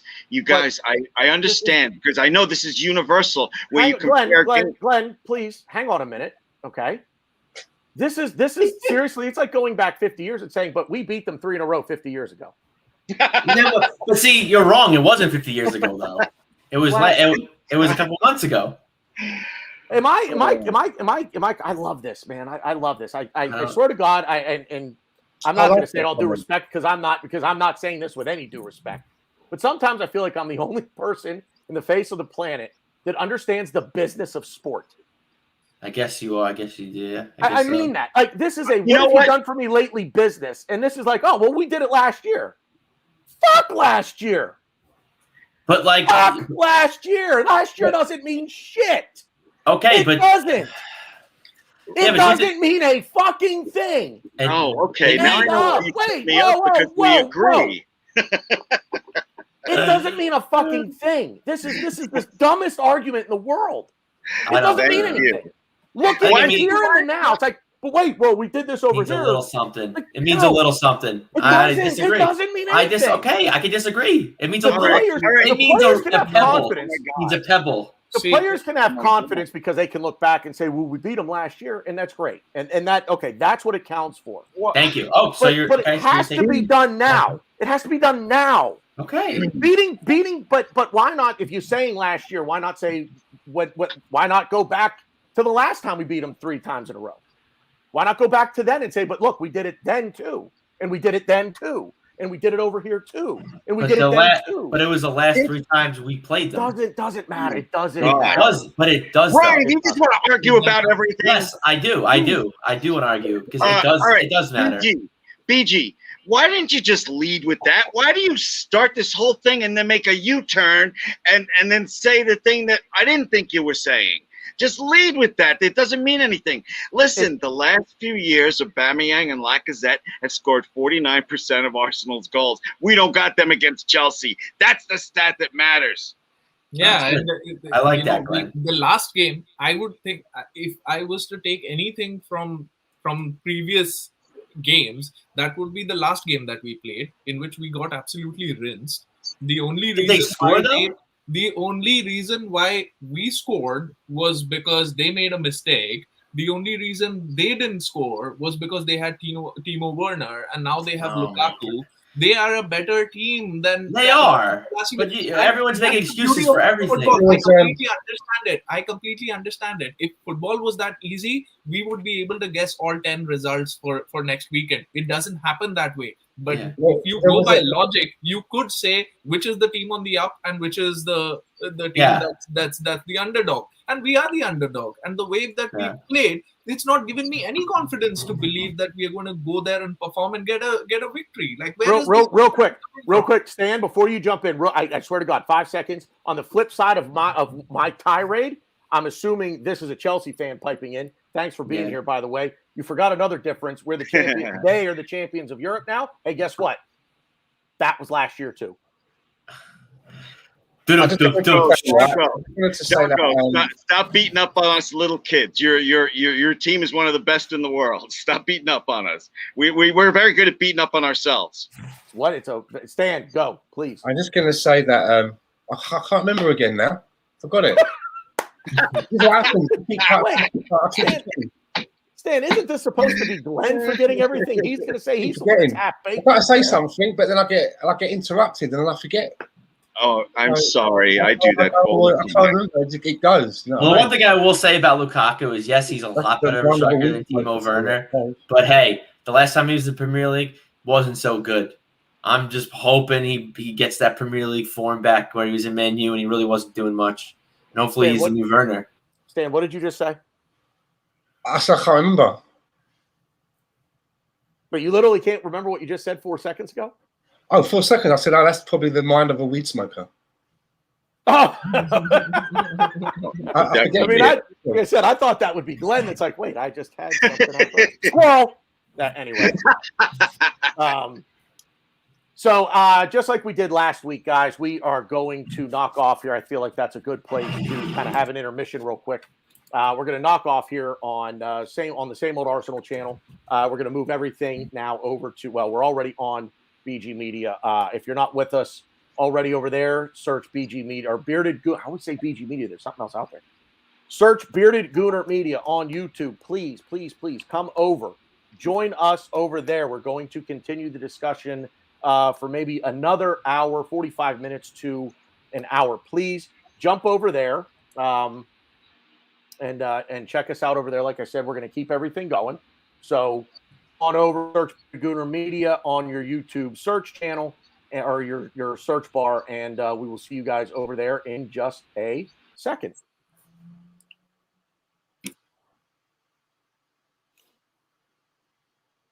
And here we are. Nope, still on. I hate this. Hey, StreamYard, if you're listening, fix this. Let me be able to stop a location. And there it goes. And now it's done. Of course. They heard me. They heard me. So continuing on BG Media here. So yeah, we need a fresh positive start. Whew. I don't know where to go from here. Are we on? Yeah. Yeah, Oh, it stays live. It stays live because there's not a clean break. I'm just waiting for it to stop on the Same Old Arsenal channel. So, anyway, somebody give me something positive. I don't have anything. I didn't do it during the Same Old Arsenal show. I guess it's still the Same Old Arsenal show, I guess. But I didn't do my beer of the week. Although it's not. I wouldn't say it's positive, but it's what I want to do this club right now because it's pretty. I think it's a really cool logo. It's called Robot Crush. It's like a robot. Let me do this way. Oh no, I can never do this right. It's pretty cool. Robot Crush by Aeronaut Brewing Company in Somerville, Massachusetts. This will be a good one. But yeah, this is how I felt after Friday. I just wanted to just like break everything and just get rid of everything. Maybe not. Yeah, be the robot. Maybe not certain players, but it's really bad. This might be the worst I've felt as an Arsenal fan after Friday's game. That's not a very positive thought. I said it wasn't positive. I didn't hear that part. Okay. And the funny thing is, the way we played wasn't even. Well, I guess it had something to do with it. The way we played wasn't even the main part. And I'm not going to say what the main part was. Like, guys could probably all figure that one out. But the thing I'll say about you play Martinelli and Balogun again. It could be because we're unprepared again on the manager. You bring in two guys that run around. This is your chance to make a name for yourself. They just flat. Martinelli didn't know where to go. He looked lost. Grant, to be fair, there was a couple plays where he could have been played in by Xhaka. Didn't happen. Same with Balogun. But I'm worried. I'm worried about Balogun and Martinelli. I think ESR and Saka can kind of ESR doesn't really pull up his socks, but guys that'll pull up their socks and fight for the team, And it's funny because ESR being our new number 10, going to Brentford away, and to me, levels above everybody on the field. My man of the match, if there was one, for sure. If you go back to our last number 10, you would say, Ozil, a game like this, a high-paced, bully team, away. You would say, Ozil's not going to be up for this kind of game. This is not Ozil's game. But you look at someone like ESR, night and day. I'm so excited. I'm so excited he's an Arsenal player. Maybe not. Maybe I'll move him to my second team. I don't know. But I know. I think he's going to be such a player, man. I'm so excited. So cheers to breaking shit. All right. The question is tell you something positive, right? Wait. Just real quick. Mike, Tom Brady was only good last season. He has to prove himself this season, right? The past means nothing. Mike, he wasn't even good last season. They had so many receivers. Hang on. Oh my God. I'm just kidding. Mike, I'll just let you answer your own question with what you think Tom Brady would say to that. That's all I'll say. Glenn, go ahead. All right. You want something to stay positive. I can't be like Mike Hurts, sugary, diabetes-inducing positive, but I can tell you, I'll say this. Okay, Arsenal said we're not done. Judges at the end of the window. It looks like Odegaard is coming here. That's a good start for me. I think we're going to get Aouar also. And that will make us a top 6 contender. And you know what? That's all I can ask for this year. You know, we can't go leaps and bounds unless they're going to sack Arteta, and that's not going to happen for a while. So it's step by step. And I think, you know, that they are going to come through at the end of the window with Odegaard and Aouar, and that's going to make us a pretty decent team. And it's going to be a reason to think positive. So, Glenn, I have a question. Do you think with Aouar, with Odegaard, with a good backup goalkeeper, Ramsdale, whatever you want, you choose, do you think we're going to get top 6 with Arteta? I think it'll be a lot harder to get top 6 with Arteta. I can't answer that. I'm not. Yeah, I don't have a crystal ball in front of me. I'm just saying because you said we're going to be good. We're going to really fight for top 6. I think, you know, it makes the team a little more Arteta-proof having those two. I think if we make top 6, it'll be despite you know, Arteta, not because of him. I think it's gonna. I think it'll be. I agree with that, Rohan, but I also think it'll be other clubs dropping points. Honest to God, this has been like 3 years in a row now where we look at the run into the end of the season and it's almost like nobody wants it. Everybody's just dropping points above us left and right, but we drop them too. We can't seem to make up any ground. This is like the ape part of the zoo where they're just throwing shit around the room. Yep, pretty much. This is supposed to be a positive segment. So Sasuga's resolve. This is one I like. Sasuga's resolve. I like that. Should we just change our play styles to something more direct like Newcastle or West Ham? Simple answer. Yes. I go back to Arteta's biggest weakness is his stubbornness. I wish he would. Ryan? I think we need to. I mean, a big club wouldn't do this, but we're not a big club. We're a mid-table club as far as playing. I think we need to kind of, you know, watch tape, know what our opponent does, and match them up and play to beat the opponent, not play to what we could do. We're not there yet, and I think it's funny because a team like Brentford they're going to play the way they play no matter what. They're always going to play with 2 strikers. Ivan Toney is like a big physical striker. He's always going to try to get in, and they're going to come press you, attack you, and do what they got to do. But they leave a lot of holes. I think a lot of teams are going to score against them. Hopefully, it's us when we play them again later on in the season. But I'll hold my breath. But yeah, so I do think that we kind of need to change how we play. And again, it goes to what Glenn's saying about, you know, Arteta's stubbornness. We need to just. I think for the next couple games, I think we need to go to a back 3. I think our best shot at really kind of scraping by. I think we could actually nick a point off Chelsea. I don't know. Something just tells me because of last season, I think we can. No, but I really do think that we need to just see who we're playing and match the opponent. And Arteta's the thing I don't get is Arteta's is such a savant and such a smart guy that like you would think he would have that approach as to like, you know what, I'm going to outsmart the opponent because I'm smarter than them. I'm going to outsmart the opponent. I'm going to beat every single team. No, he's stubborn. This is the thing I don't get about him. He's stubborn. He's stuck in his ways. He wants to do the same shit over and over again. To be fair, Tierney had the most chances created in the Premier League week 1. So shout out to Tierney, positivity, yay. But yeah, it's not going to work. And I think our biggest issue is teams. We're probably the easiest team to play against right now. I think just teams just know how we play. They know what we do. They know how to set up against us. And it's funny. What's his name? The midfielder from Brentford, Nostegard, the Danish guy. He scored the second goal. I don't know. Nostegard, I think. He said in an interview, we knew what we wanted to do, and we wanted to target Xhaka. He did follow up, and I will say he did follow up and say Xhaka is one of their better players. We thought we would pressure him, and that's how we would find success. I don't believe that. I don't believe that for nothing. All right. Let me. Go ahead. You're divulging way off the question now.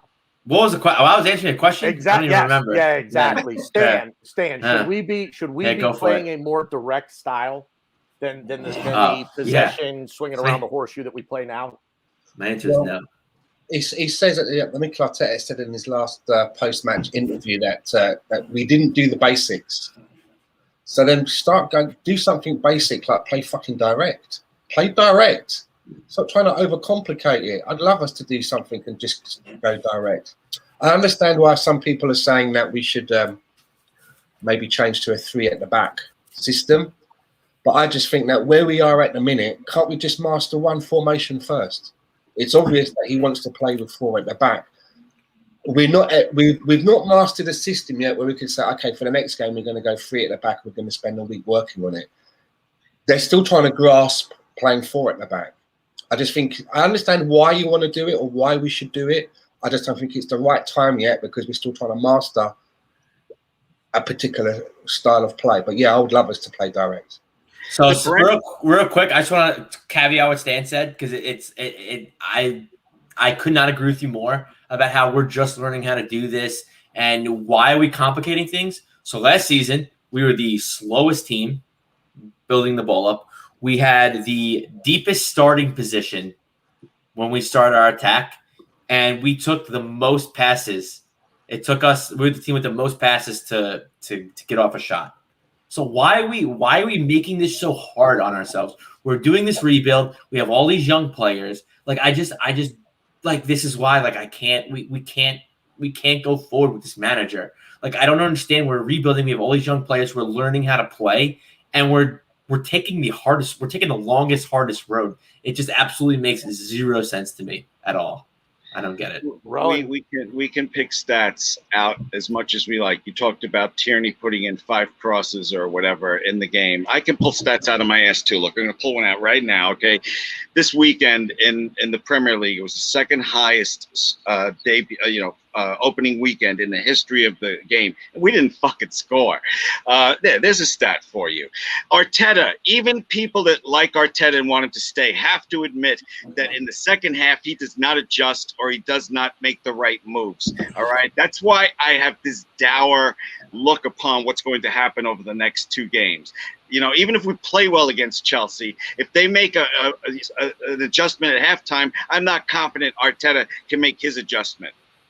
I think as well, I actually now remember what I was going to say in the previous show now as well. And it is kind of, I wasn't giving up on that, by the way. It was, it is kind of, I was actually thinking my head off, mate. It's kind of stat related as well. And it's, if the stat that I heard was that Rafa Benitez, for the last 4 clubs that he's managed in England or whatever, he's never won a game on the opening day. Never won his first game. Had you rushed off to the betting shop to put a tenner on it, well, you would have lost, wouldn't you? Because he won with Everton, his first game. So, all because, and this was leading off of when you said, when we were talking about, well, we beat Chelsea the last 3 times. That's what I was leading off with that. Hoodoos can be broken. Yeah. And I have respect for Benitez. I absolutely like him. The beast that we're going to face this year in Chelsea, it's going to be a totally different beast. Yeah. They ain't going to have Timo Werner trying to put the ball into Rose Ed. They got Romelu Lukaku, who looks like he's got something to prove. I have a question about that. Do we really I don't know because I don't know what kind of preseason he had with Inter, but do you think Lukaku is going to play a full 90 or at least he's going to start for Chelsea against us? They said He he was finished us by 60 minutes. I saw a picture of him. One picture of him at Man United and another picture of him now. Yeah. He looks totally different. Really? I want to see this picture. Oh, that's cool. He looks more like Deontay Wilder now. Yeah. I think he's going to be. I think he's going to be a nightmare for us. Like, oh my God! Now it's my turn to forget a player's name. He used to play for Arsenal. He went to Chelsea, and he was fucking fantastic, and was always scoring. Drogba? No, I don't know. All I know is that not Drogba. Not Drogba. Lukaku is going to be a fucking monster. He's going to be a monster. But here's the thing: there's a part of me that's like, after what I saw with Ben White in the previous game, I'm like, I'll be back. He's going to have his hands full with Lukaku, and it might not work out well for him. But what do? You can't take him out and put someone else in, because if I was the owner sitting back watching that, I'd be like, hold on a minute, why are you taking out the guy that you asked me for 50 million for? What's going on now? That guy should be playing every single game until his legs drop off. We paid a lot of money for this guy, so it's going to be interesting to see what he does there. And I've got a feeling that he will go to maybe 3 at the back. to try and contain it. Even though I think that we should be working on one thing, but this is Mikel Arteta. Mikel Arteta, he likes to tinker, doesn't he? So I think that we will go through it in the back with Chelsea. I think he's too I want to stubborn. answer the question, right? Should we go direct? Now, when you say should we go direct, as in our creative play, as in like trying to score goals, right? But in reality, I think we play plenty direct, because that's the only way that we play is Tierney pulling the ball back. That's the only way that we play. Very In that direct. game, in the last game, and that's pretty direct. It's not coming from the air; it's coming on the ground, but it's still the same thing, and we're doing it again and again. And what Tierney is doing is just drilling balls in there. And what is so indirect about that? What had to be done there, which all of us could see, was that this was Brentford's first game in the Premier League in like 74 years, right? Their centre backs weren't confident enough to come into midfield and track runners. ESR could have taken up, and he did actually take up really good positions in between the lines. And that is what we should have done more. But we didn't do that. We just passed it outside and gave it to Tierney again and again. Why didn't we make use of that space in between the lines, get more people in between the lines and try to attack that? That would be constructive play. That would be indirect, creative play. But what we are doing is pretty direct and basic and rudimentary, and everybody knows what we are doing, and they can just take care of that very easily. I forgot how many passes it was, but Xhaka passed to Tierney some ridiculous amount of times. And I was just like, and like there's stills of Martinelli in on goal, stills on Balogun on goal, and Xhaka just passes it to Tierney. Our captain, by the way. Well, that's probably what he's been told to do. I know. 100. Yeah, I agree. Hey, Arteta in his $500 suits was outmanaged by a guy wearing something that looked like his pajamas at the game. I mean, they totally outclassed us. Thomas Frank is a class act. You leave him alone. Can we real quick? Sorry, Glenn. Did you guys all see the video of the kid in the stands at full time, and he was really excited, and Thomas Frank came over and gave him a high five, and some of the players came over. You want positivity? There's positivity. That is what football is all about. That is what football is all about. That was absolutely tremendous. You want me to be positive, and it's going to be positive for Chelsea, which I thought it was a nice story. So in 2016, his name's Trevor. I don't know his first name. Chalobah, the center back for Chelsea. Ryan, that was 2016. It doesn't matter. No, I'm kidding. He promised his mom, who was on her deathbed, that he's going to make it at Chelsea. First game, he finally made it. He started, he scored a fucking worldie for Chelsea. I know it's a worldie. It was a very, very nice goal. So that was I thought, and he started crying on the field, and that got me a little bit, and I thought that was really cool. So shout out to him. All of this, I these are things that make you feel like super warm and fuzzy. Nothing to do with Arsenal. Both of these things really pissed me off when I saw that Brentford being like too excited and being like, we've beaten them. Like it was just like, at that moment, I was just not in the frame of mind. I would have, it makes me sound like a terrible person, but I would have rather seen that like kid cry there, that we beat them like 6-0 or something, than have that fuzzy feeling. I get that, dude. I totally get that. Did you see that 90-something-year-old man that was there at the last Arsenal game, and he like had no teeth and he looked so old? It's like I would have been perfectly happy to see that poor guy disappointed, but for them it was a great story. For us, it was the same old Arsenal, man. And everybody got to pick on Arsenal again, right? Now the fixtures also are laughing at Arsenal. Premier League is setting up that Norwich played. Who did they play? They played Liverpool. Now they're gonna play City, and then they'll play Chelsea, and then they have Arsenal.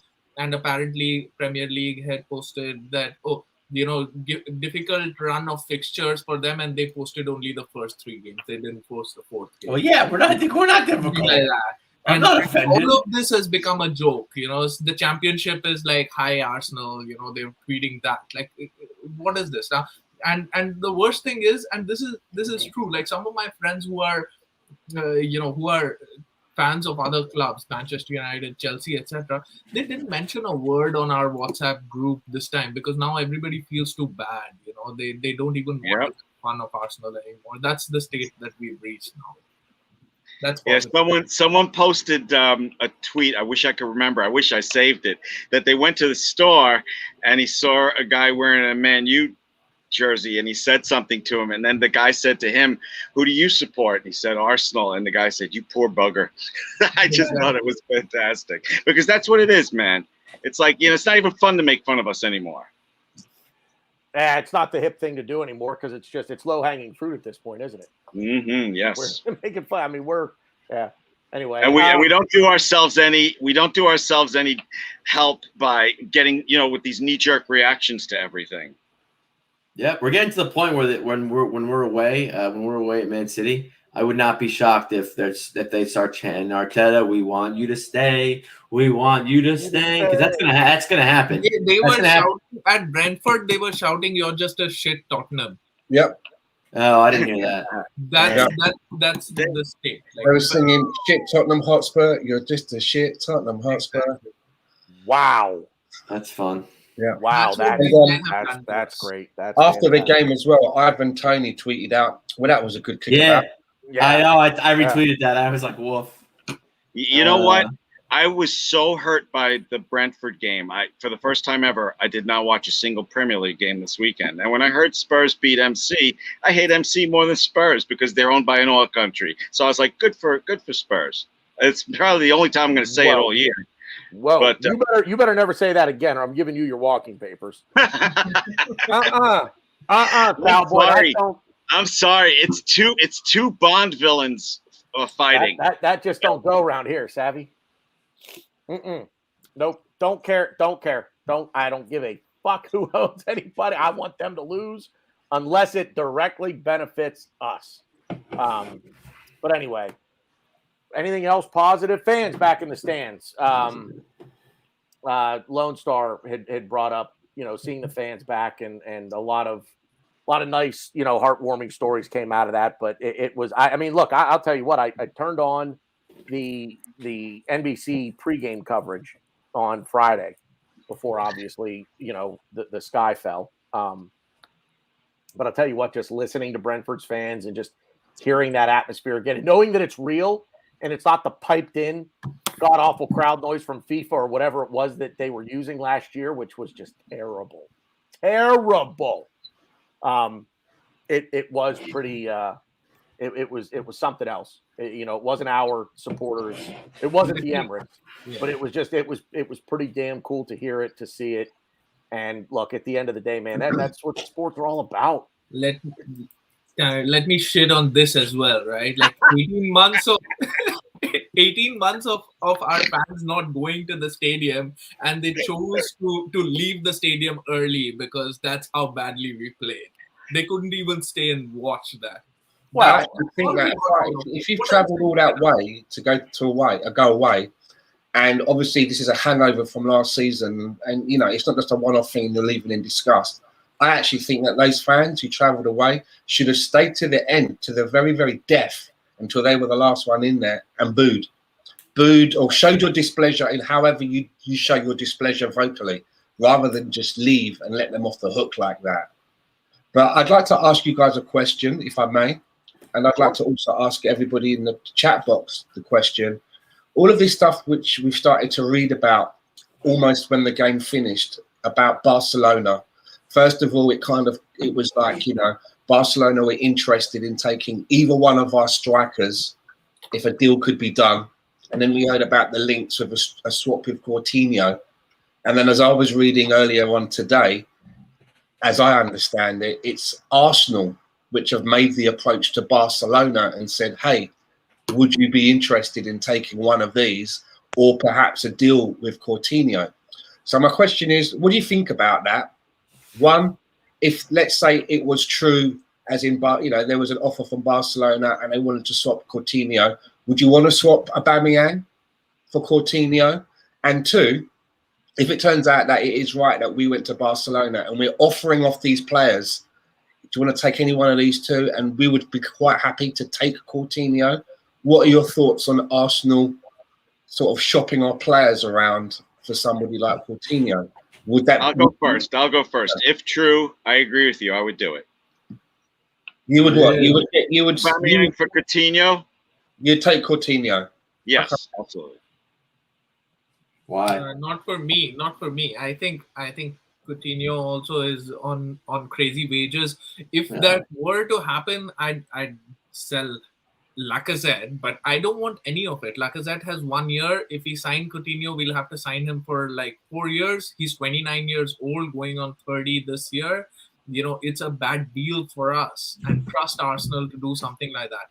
But before these guys go, Aubameyang can't just not be a great player after he's been a great player for 10 seasons, just all of a sudden. It's the manager. You change the manager and you're going to get a bounce out of these guys. Aubameyang's going to start performing. We'll have creativity back. We'll have our team challenging for at least the top 6. Nothing is going to happen without that, because Arteta thinks he's super smart, but what he is a bloody fool. That's what it is. All right. First of all, your shit stream missed me because I agree with you. Okay. Nick, whoever's next, go next. I would sell both. I'd be open to selling both of them. I'd sell them both to Barcelona. However, I want money. I would be happy to sell either one or both of them. But if we're going to get money so that we can quickly reinvest, I'm not open to selling or swapping either one of them for Ozil 2.0 in Coutinho, because I just got a feeling that Coutinho would he would just be taking the place of Aubameyang, in the respect that 3 months down the road, people will be talking about, we've got this guy that we're paying 300 grand to, whatever it may be, because he gets paid a lot of money, and he's not doing anything.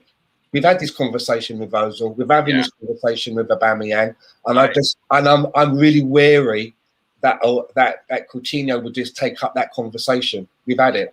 And I would just like to say, because Stan and I have agreed a lot lately, but I do not agree with putting Aubameyang in an Ozil situation at this club. I firmly am against that. He's already there. What do you mean? No, he's not totally there yet. Give him like 50,000 more a week. I think Aubameyang still has something to offer. It's this system, as BG likes to say all the time. There's a way to play Aubameyang and Lacazette, but Arteta's never going to change his system. So I actually, even without Arteta, new system, new formation, I still prefer Lacazette. I think he just plays better with the guys. He has better chemistry. I think he's better with the kids. Hashtag for the kids. But I think if you have Odegaard in the middle, Esquire on the left, Saka on the right. I mean, you could play Aubameyang. I prefer Lacazette. You could play Aubameyang. I'd be happy with that. But I think the whole thing about swapping Aubameyang and Coutinho is because, hey, you have a pile of garbage you want to get rid of? Oh, so do we. So why don't we just exchange our piles of garbage? They're different positions, so like maybe your pile of garbage may help us a little bit better than our pile of garbage. I think that's all it is. Ryan, sometimes a change of location can change the way you play. You know that. You're a sports fan. Come on. No, I agree. My point is I think if Barcelona and Arsenal are at the table right now talking, right? I'm like, hey, here we are. We're offering you Aubameyang, giving him his stats, blah, blah, blah. They're not going to offer us a dime. They'll be like, we don't know if we got any money to spend, but we do have Coutinho. He played for Liverpool, and he was really good. He's Premier League proven. He can help you guys out. Yet it's their dumpster fire that they're trying to put pin on us. So it's like, do you want to just exchange dumpster fires? I mean, I don't think so. If we have Odegaard and ESR. Okay, can I just say one quick thing? You're going to love it, Stan. I guarantee you're going to love this. You're going to love the first half. You're going to love the first half. You're going to hate the second half. I think what Unai did to Torreira, Arteta is doing to Aubameyang right now. He's fucking ruining his time here. I think Emery had a big part in Torreira. I don't want to go down this road again because it was a shit show the last time I went into it. I think Torreira was affected by multiple people, multiple things, multiple environments. But I do agree. I think Emery was definitely how Aubameyang is different to Ozil is because Ozil didn't perform under two managers, and that's true. And Aubameyang performed in the first half until Arteta became too cool for school, and then he was like, okay, maybe I don't need to perform. and whatever the reason might be, I believe in Aubameyang's quality more than Arteta's quality. If history is anything to go by, Aubameyang has more history than Arteta, right? Arteta, the manager. I think swapping Coutinho for Aubameyang would basically just leave us with exactly the same problems that we already have right now. It would just move to another part of the pitch. It would be exactly the same thing. So I agree with Ryan. And I've got a feeling now what it is with Aubameyang, I think there's a fallout. There's been a fallout between Aubameyang and Arteta. There's no way that Mikel Arteta would fight and be there championing to give Aubameyang the contract that he did. And obviously, Aubameyang didn't sign it straight away. He had to be cajoled. He had to be cajoled to sign it, which means that Mikel Arteta would have said to him, "You're my man. You're my eyes and ears in the team. We're doing everything around you. You're my number one. You're the captain. You're going to be the face of this club." And Aubameyang signed. Something has happened since then, because even taking the illness out of it, and it turns out that they probably were really ill. But in spite of that, Mikel Arteta or Arsenal are offering him to another club. He's only 1 year into a 3-year contract. He's a captain. He's supposed to be the face of our club. So there's obviously been some disconnect now between him and Arteta. And if you're watching this from the sidelines, whether you're a player, a fan, or the hierarchy, aren't getting to the stage where you're looking at Mikel Arteta and thinking, this guy seems to rub a lot of people up the wrong way. Do you know what I mean? One or two, you think, okay, yeah, he's weeding out. He didn't want Ozil in the team. Yeah, that's why I'm not putting you in my team. Guendouzi, I don't want you around. But it seems to be now that I'm getting the feeling that he has this air about him which is coming off the players. Listen, it's my way or the highway. There is no conversation. There will be no discussions. You know what I mean? When I say jump, you say how high. So I got a feeling that when Aubameyang gets pissed off, we've seen it, right? Before he came to us from Dortmund, there was a fallout near the end, and we heard the stories. Weren't turning up, was being late, grumpy, wasn't scoring goals, wasn't making assists. So I think that Aubameyang is that sort of thing. When he's had enough, he's like, fuck this shit. No, fuck it. And some people are like that. They get quite obstinate. They get quite, I agree with you. I think Arteta has lost control of the situation. We're suffering enough from the Brentford game. Why can't you just tell us what the hell the deal is? If it's COVID, just say it, like during the Euros when those two players had to sit. Yeah, it can't be COVID. That they would have said it. That's why I don't think it's. They have to disclose that. Just to wrap up, if another manager came in and took over the team, I think Aubameyang would be scoring again. I don't think. I was going to ask you that. You read my mind. That's scary. I was just going to ask you that. I'd like to answer Stan's original question about Aubameyang being swapped for Coutinho. Arsenal Football Club are a car, and this car won't move, won't start. Coutinho is, let's replace the starter. Lautaro Martinez from Inter is maybe it's the alternator. Let's replace the alternator. Nothing happens. You know what? Shitty tires. Let's go get James Maddison. I was gonna say the car doesn't have fucking wheels. Let's go get James Maddison. We replace the tires. So we've changed out the starter, we've changed out the alternator, we've changed out the tires now, and none of it fucking works. What the hell's the problem? I no idea what the problem is. There's no engine in the car. We get somebody else, and we replace the transmission. All the while, fucking thing's out of gas. That's Arteta. That's the problem. Coutinho coming in for Aubameyang doesn't solve anything. Like Ryan said, it takes a problem here and just moves it over there. That's all it does. The problem is the system.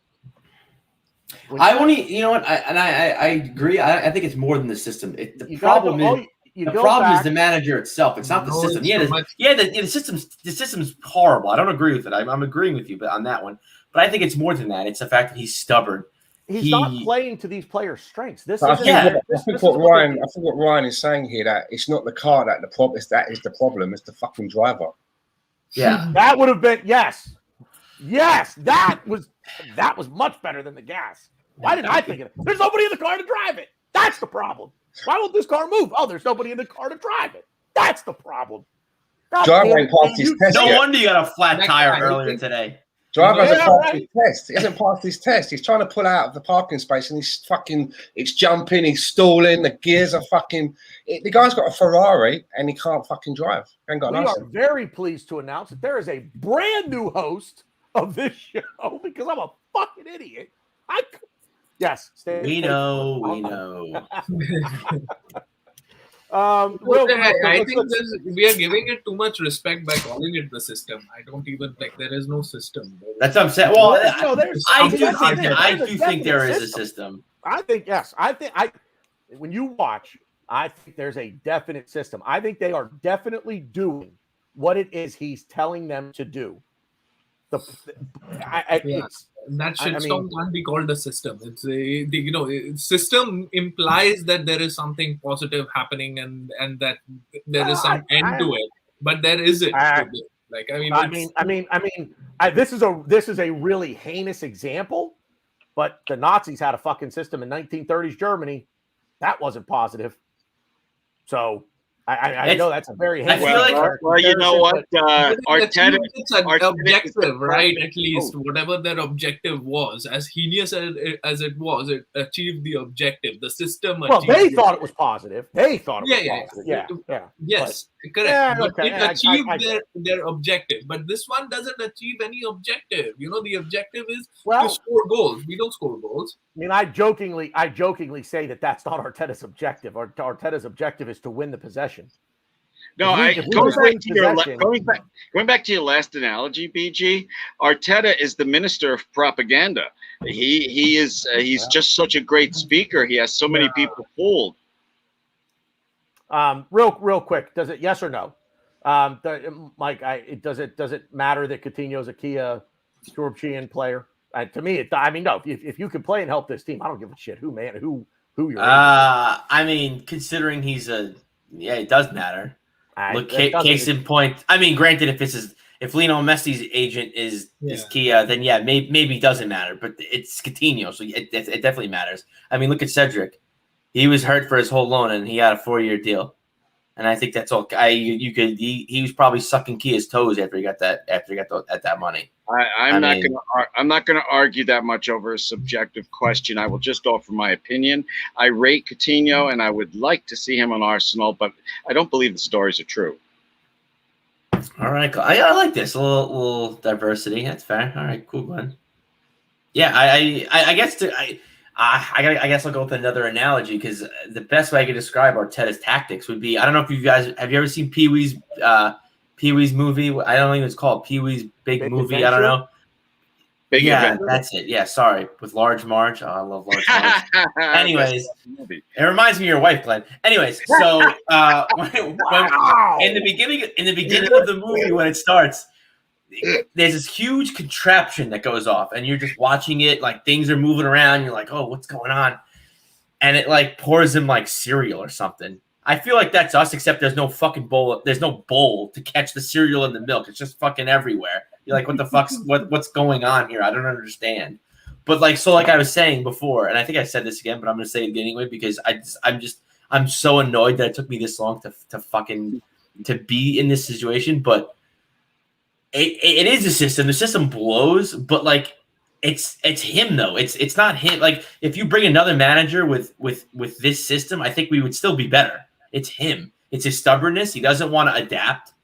He thinks we're a big top team, but we're not. We're back-to-back 8th place, and he's still going to persist with this.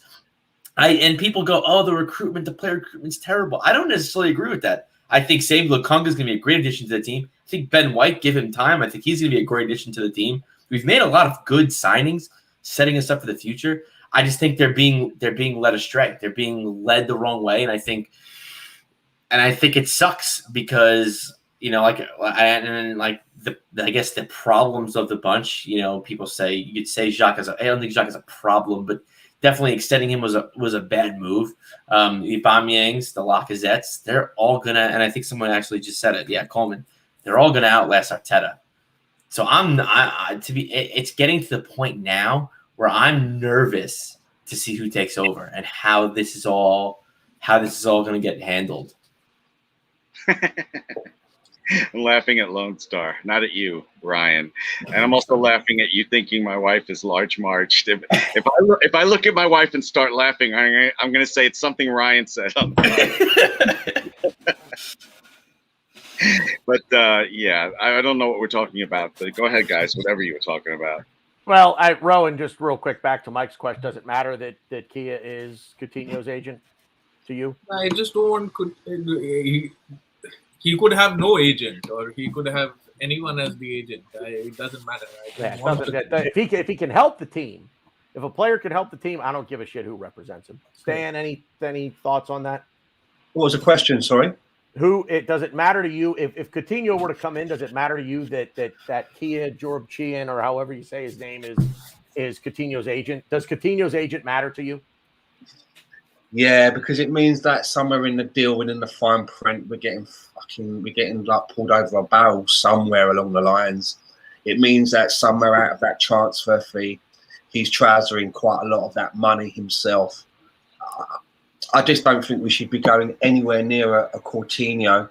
We're a team that finished 8th. Why are we trying to saddle ourselves? Why are we going to get Aubameyang off the books just to put this guy on the books at probably similar wages?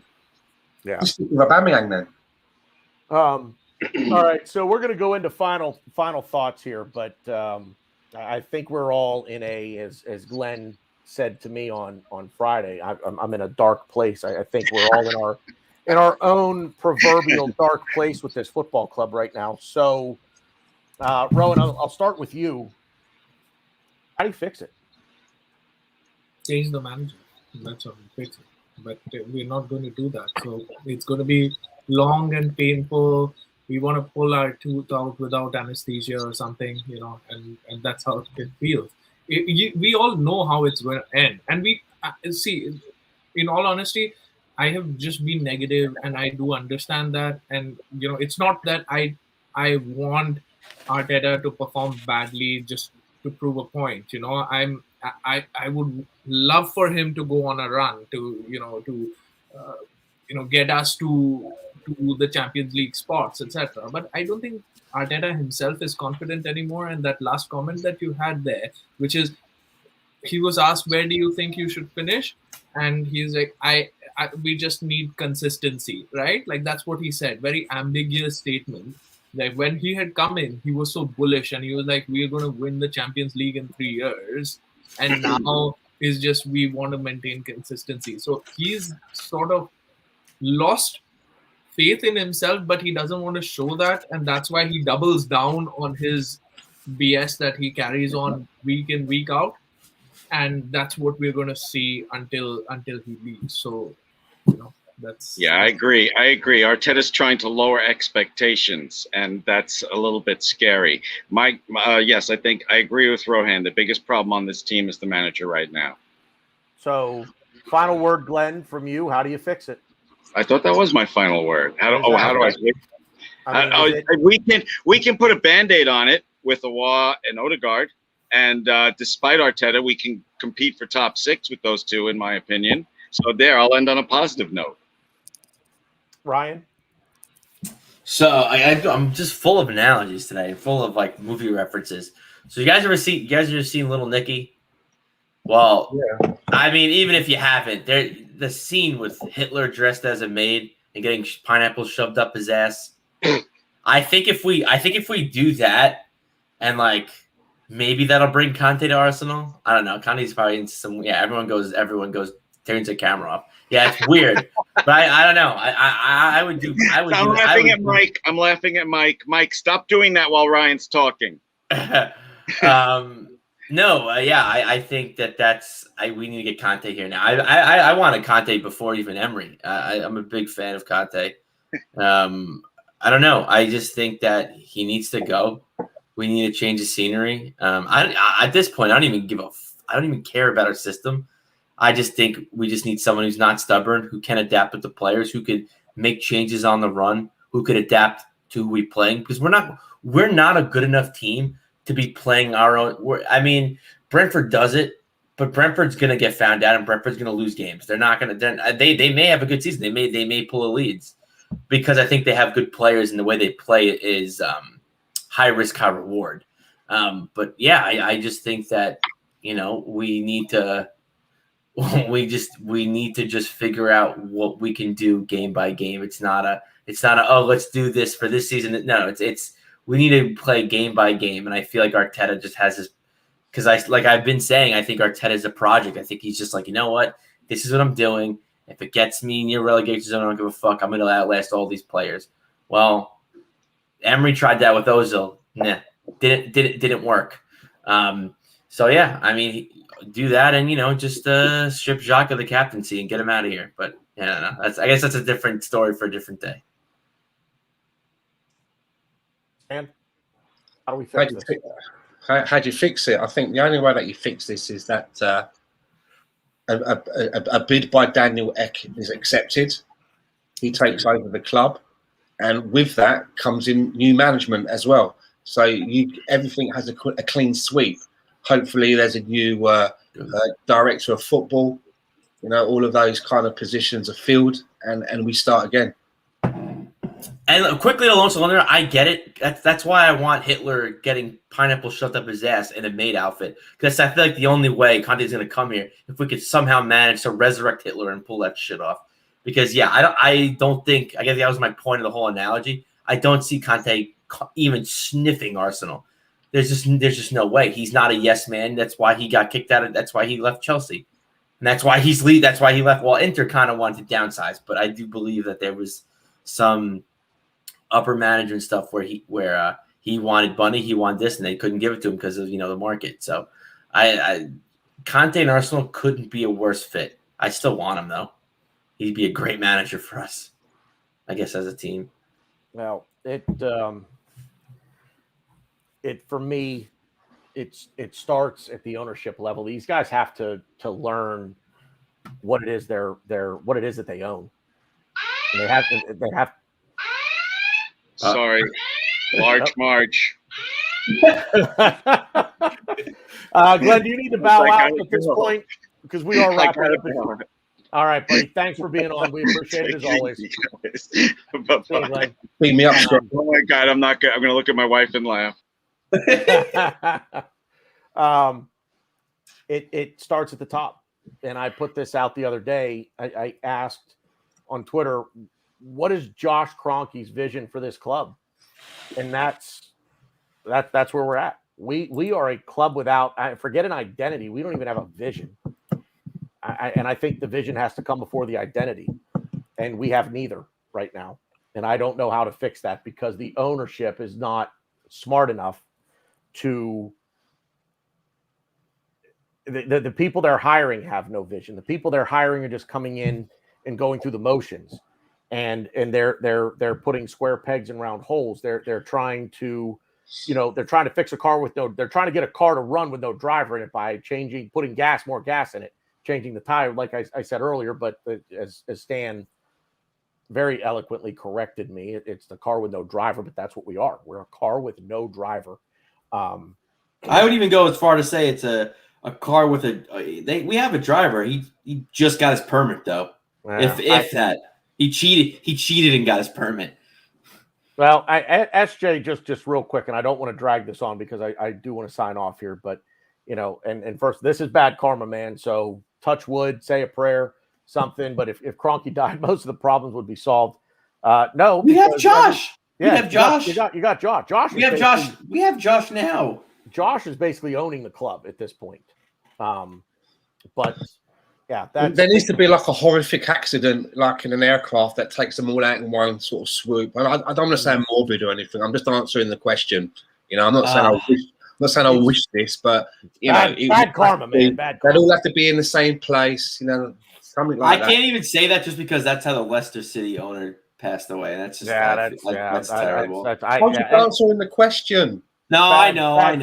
Anyway. Buy this fucking club, please. We need someone with a vision, and that person with the vision has to come in. It has to start with ownership because then they have to find the person that matches their vision. Maybe that's the problem. Maybe their vision. Maybe this is it. Maybe their vision is mediocrity. Maybe it is Their mid-table. vision is blurred. Yeah, well, yeah. Your vision is making money. But which they're going to do no matter. This is the thing I don't understand about. Yeah, sports. I don't know. Winning will make you more money. Exactly. But they want to spend as little money. Yeah, no, we do spend money. I don't fucking know. I don't know. The one thing is, and again, I don't want to drag this out. When it comes to business, that's smart business. Spend as little money as possible to make as much money as possible. That's smart business. That's the way every small business anywhere in the world is run. You don't want to put all of your money into the business. You want to put as little of it in as possible to get the most optimal result. Now, you could get a better result if you put more money into it, perhaps.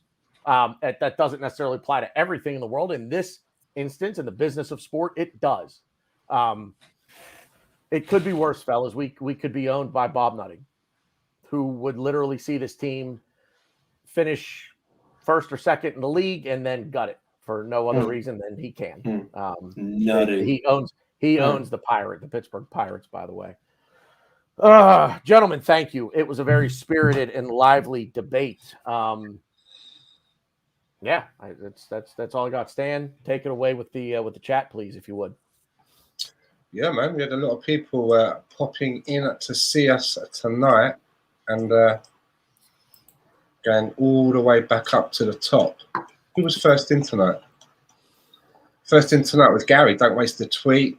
You're not Sentiment FC, Hate KSC, Pepe SAN. Mike Mosley was in there.